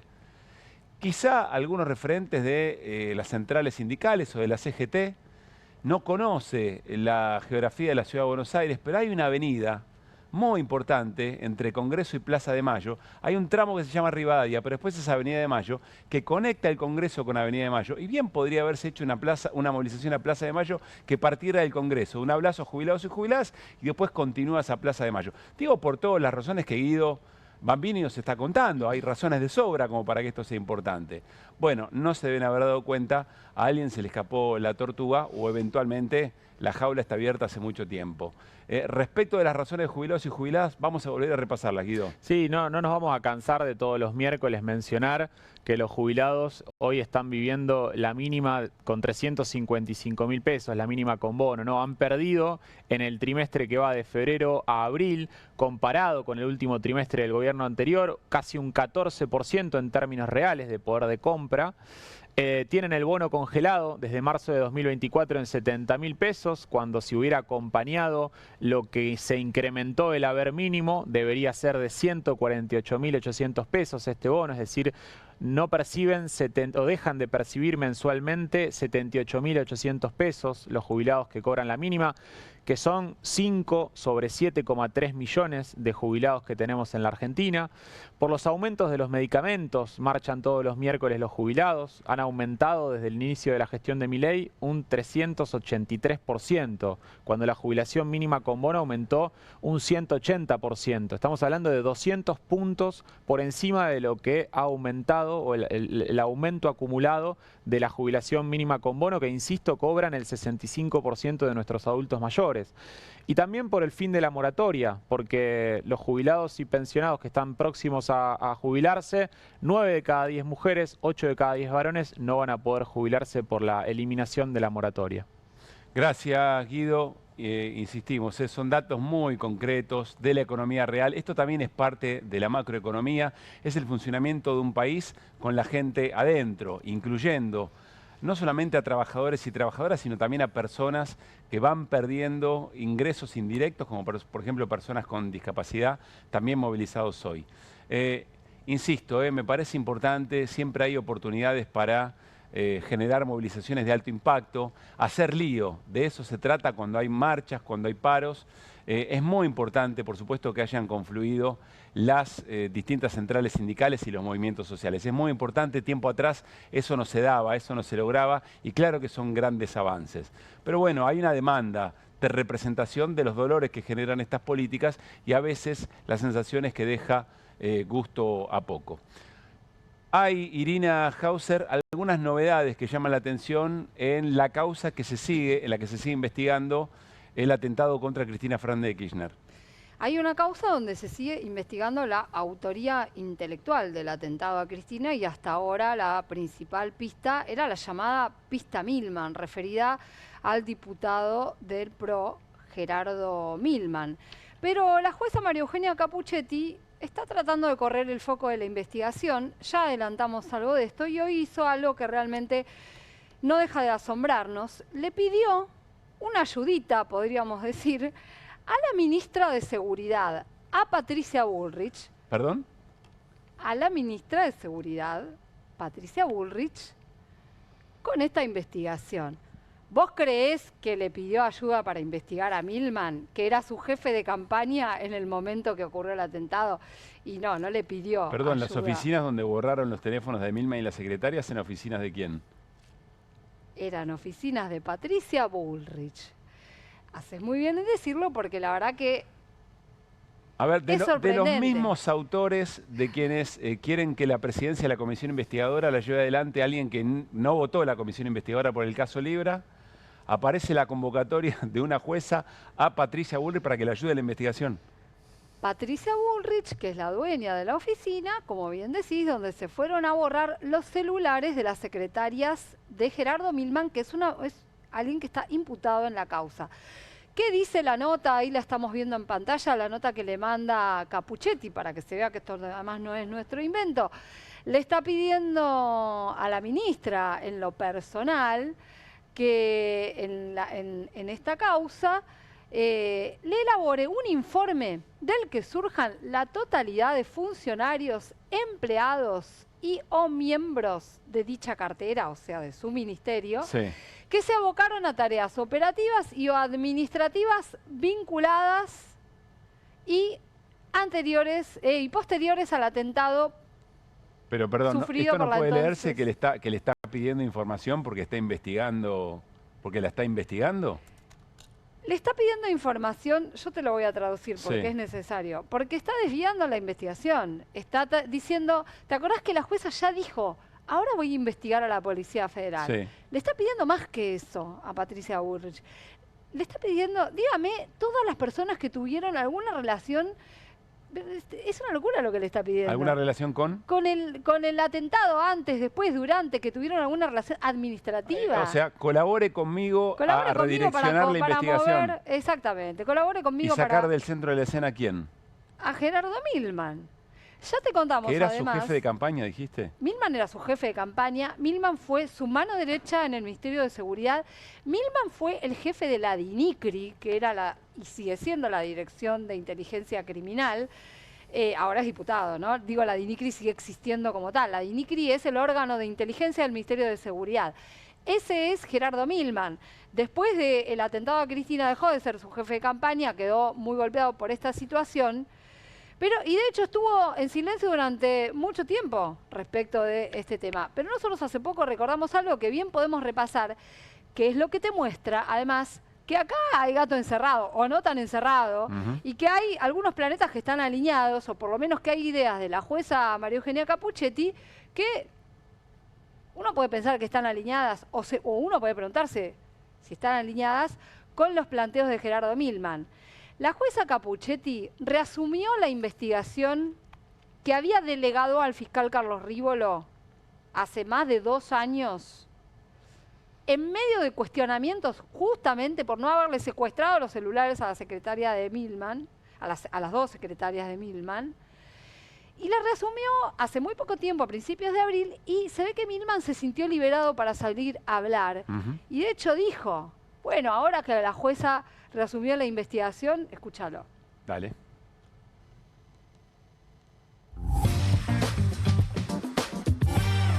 He hecho algo que nadie hace, que es leer el expediente judicial, y no la quiero spoilear a la jueza, pero la jueza esta semana había delegado la investigación en el fiscal Rívolo, que hizo una tarea importante, pero la jueza cree que hay más para hacer, y ha retomado la conducción de la causa, así que creo que vamos a tener novedades importantes en los próximos días, y bueno, no quiero adelantarme a lo que yo veo desde el punto de vista de la causa, que son muchas, miles de fojas que me dediqué en este tiempo a leer y a poder entender, en definitiva, quiénes son los responsables reales de, entre comillas, el atentado de Cristina Fernández de Kirchner. Lo del entre comillas, el atentado, lo que sugiere es que Milman cree, y por ende tengo que pensar que Patricia Bullrich también por su vínculo, porque Patricia Bullrich nunca condenó el atentado contra Cristina, que efectivamente no fue un atentado, ¿no? Que fue otra cosa, que es lo mismo que había escrito Milman en algún, si no me equivoco, en algún pedido formal en la Cámara de Diputados, por si se le llegara a ocurrir a alguien vanguardista iluminado intentara atentar contra Cristina y generar una suerte de victimización. Yo quiero decir una cosa, no es que Milman dice en esta nota, es muy interesante cómo reaparece Milman, ahora vamos a ver otra escena en la que reapareció. No es que Milman dice, yo leí todo el expediente y a mí me parece que la jueza debería hacer tal cosa y voy a presionar para que haga. No, dice que no la va a spoilear a la jueza. Es decir, él, leyendo el expediente, se da cuenta de algo que la jueza va a hacer. La jueza que lo tendría que investigar a él. Yo creo que deberíamos hacer estas cosas, las deberíamos contar nosotros con un bonete y una nariz de payaso. Podría ser. De verdad te digo. Es una buena idea. Para que no se olviden, además. No, para que se tome todo a joda. Sí, bueno, pero te ayuda también a recordar. Hay otro tramo de esta entrevista donde Milman dice una frase que también es muy impactante, dentro de toda esta lógica de las cosas que se van a saber, porque él se ve que sabe que se van a saber. Claro. Él dice, ya se va a saber quién le puso el arma en las manos a Fernando Sabac Montiel, al principal acusado, ¿no? Bueno, te cuento esto también. Bueno, en algo coincide eventualmente con la defensa de Cristina Fernández de Kirchner, con la representación legal de la expresidenta. Es que no es solo un loco suelto. Que alguien le puso el arma en las manos, digamos. Eso dice, lo que pasa que es muy evidente por el cierre de la entrevista que vos acabás de remarcar y entre comillas, acerca del atentado, hacia dónde está apuntando. Y vos sabés que yo le pregunto a la querella, pregunto a la fiscalía, ¿ustedes entienden qué es lo que está haciendo la jueza? Poniendo el foco en parte de la investigación, que además ya se investigó a la policía. Se cruzaron teléfonos, se los escuchó en forma directa, a la custodia, a los que estaban con el operativo, a los policías de la ciudad, y no apareció nada. ¿Ustedes entienden? Y son todas preguntas las que surgen. Y obviamente una de las preguntas es, ¿se va a salir con una teoría de estas características o quiere provocar? Claro. ¿Por qué? Porque además esto ocurrió en un contexto que es que la jueza está quedando muy mal parada en el contexto del juicio oral. Porque no te olvides que esto es una causa residual que está en primera instancia, pero está transcurriendo el juicio oral contra los autores materiales. Exactamente. Ya pasó una vez que hubo testigos, incluida su custodia, que la comprometieron a la jueza señalando irregularidades como la forma en que mandó a peritar el teléfono de Sabac Montiel sin cadena de custodia. Y hoy, en el juicio oral, volvió a pasar algo en esta misma línea. Fue a declarar un comisionado que ya está retirado de la Policía de Seguridad Aeroportuaria. Y escuchá lo que dijo. Dijo, yo le llevé un informe al juzgado donde mostraba las relaciones que había, era un cuadro, dijo, sí, de relaciones que había entre Brenda Uliarte y Sabac Montiel con Revolución Federal, con El Presto, ¿te acordás? Este youtuber sí, claro, libertario, ¿no? Revolución Federal es la organización... Los de la carpintería. El de la carpintería, la organización violenta que se la pasó fogoneando pedidos de que maten a alguien del gobierno en los días anteriores, que iba con la guillotina a la plaza y demás, y que la semana pasada además salió un peritaje que muestra que el grupo Caputo le ponía dinero sin ninguna explicación. Sí. Una cantidad inexplicable. Bueno, ¿y qué dijo este señor de la PSA? Dijo, pero en el juzgado dijeron que no lo ponga en el informe. Que no ponga eso en el informe. Esas relaciones, ese entramado. Ese entramado. Porque no era parte del objeto de la investigación. Y ahí tenés todo desmembrado. Bien. Quiero mencionarles dónde reapareció Gerardo Milman. Reapareció en la interpelación al jefe de gabinete Guillermo Francos. A mí me da la sensación, es solamente un punto de vista, que hay quien quiere lavarle la cara a Gerardo Milman, es decir, que quiere volver al ruedo. Y por eso eventualmente toma la palabra, pero suceden cosas como esta. Escuchen con atención lo que se grita de fondo. De que podamos votar en este momento un cuarto intermedio, para lo cual el artículo... Diputado Leiva, lo llamo al orden, por favor. Diputado Martínez, por favor. El diputado Leiva le grita asesino cuando toma la palabra y por eso alguien le pedía que se lo expulse. El presidente de la Cámara lo llama al orden. Pero bueno, no pasa inadvertido, evidentemente, la reaparición pública y reasumir funciones del propio Gerardo Milman. Quiero decir... yo creo entender por qué estas cosas que cuenta Irina Hauser, que son muy importantes en esta causa, no tienen mayor trascendencia y casi que no se escuchan en ningún lado. Porque es un crimen menor, un atentado contra una vicepresidenta en funciones. Evidentemente un crimen menor, no sé por qué perdemos tiempo en cosas tan chiquitas, Irina. Nos vamos a la pausa y venimos.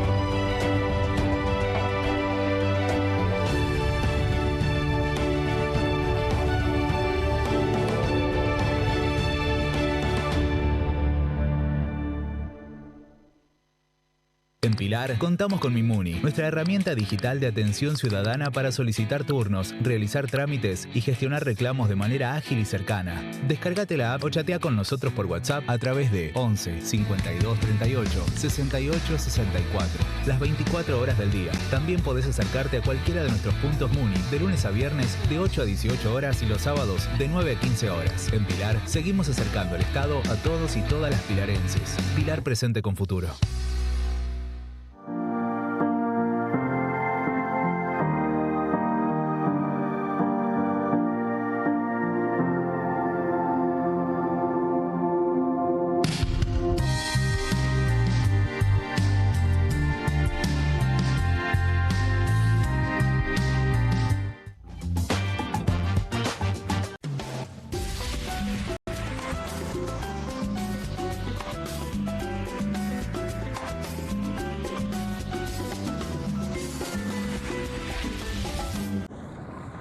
¿El dolor de garganta arruinó tu día?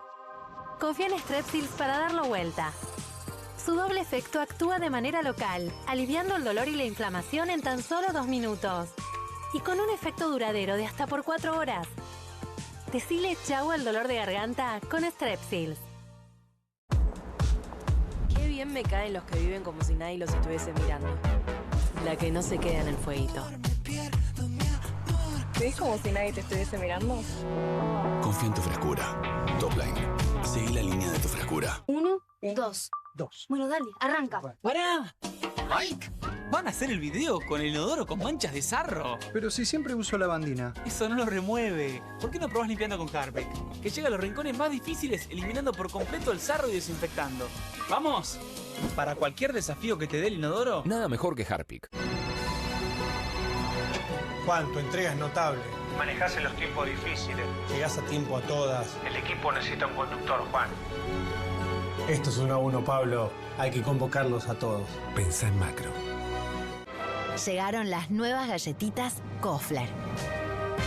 Rellenas con el sabor único de Bonobón y el más delicioso chocolate Kofler. Tentate con lo último en galletitas. Tiene las nuevas Mogul Jelly Beans. Ah, vos querés las nuevas Mogul. Jelly beans. Sí, las... Jelly Beans. Esas. Míralas. Obviously. Nuevas Mogul Jelly Beans. Pedilas como quieras, pero probalas. ¿El dolor de garganta arruinó tu día? Confía en Strepsils para darlo vuelta. Su doble efecto actúa de manera local, aliviando el dolor y la inflamación en tan solo 2 minutos. Y con un efecto duradero de hasta por 4 horas. Decile chau al dolor de garganta con Strepsils. No te compartas los datos del celu. ¿Salís? Conectate al ahorro. Con Telecentro Wi-Fi prepago podés tener el giga más barato para usar internet fuera de tu casa. Conseguilo en Mercado Pago y disfrutá 10 gigas desde 599 pesos. Telecentro, conectando con vos. Nueva Saladix extra picante. Posta picarán más que las otras.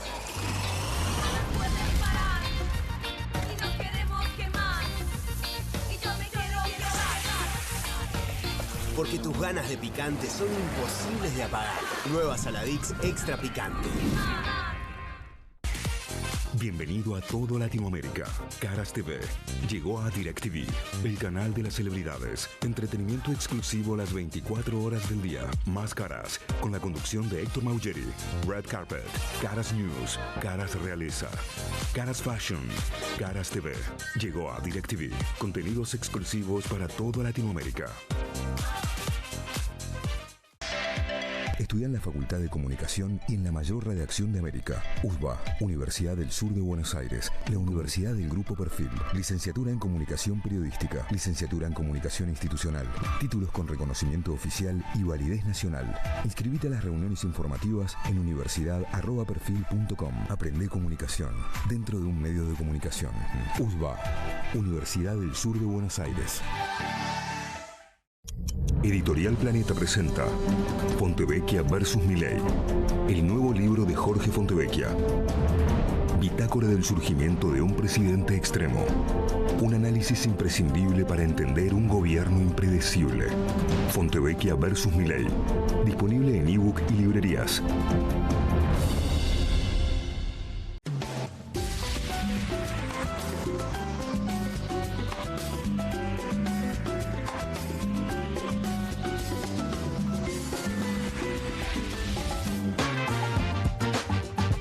Viernes tiene este miércoles por la noche. Bueno, mañana, Día del Trabajador, no estará QR en vivo al aire. Nos vamos a reencontrar el próximo viernes. Vamos a scrollear, ¿les parece? Me dicen que hay un scrolleo que es sorpresa, no nos quisieron mostrar en la producción. Veremos de qué se trata, a ver. El otro día Fontevecchia, en el programa con Caruso, perdón, decía que hay que recurrir más a la justicia y tiene razón. Yo te veo muy parecido. Yo me veo a veces, te digo. ¿Es un poco Capusotto? Soy Pablo, soy Capusotto. Me preguntan, qué grande. Bueno, un gran abrazo y muy buena nota. Con... ¡Allá! Ahí viene un... ¿Y esto? Ahí está Pablo. Estamos esperando a ver si llegan los dólares. Arrancó QR. A ver si llegan los dólares, acá estamos esperando. próximamente. Arrancó QR, muy bien. Bueno, un gran abrazo a Capusotto y también a nuestro amigo que seguramente está mirando bien pegadito a QR y que llevan cosas, ¿no? Qué cosa más linda que cosas que conversamos acá y que tratamos de alimentar el debate.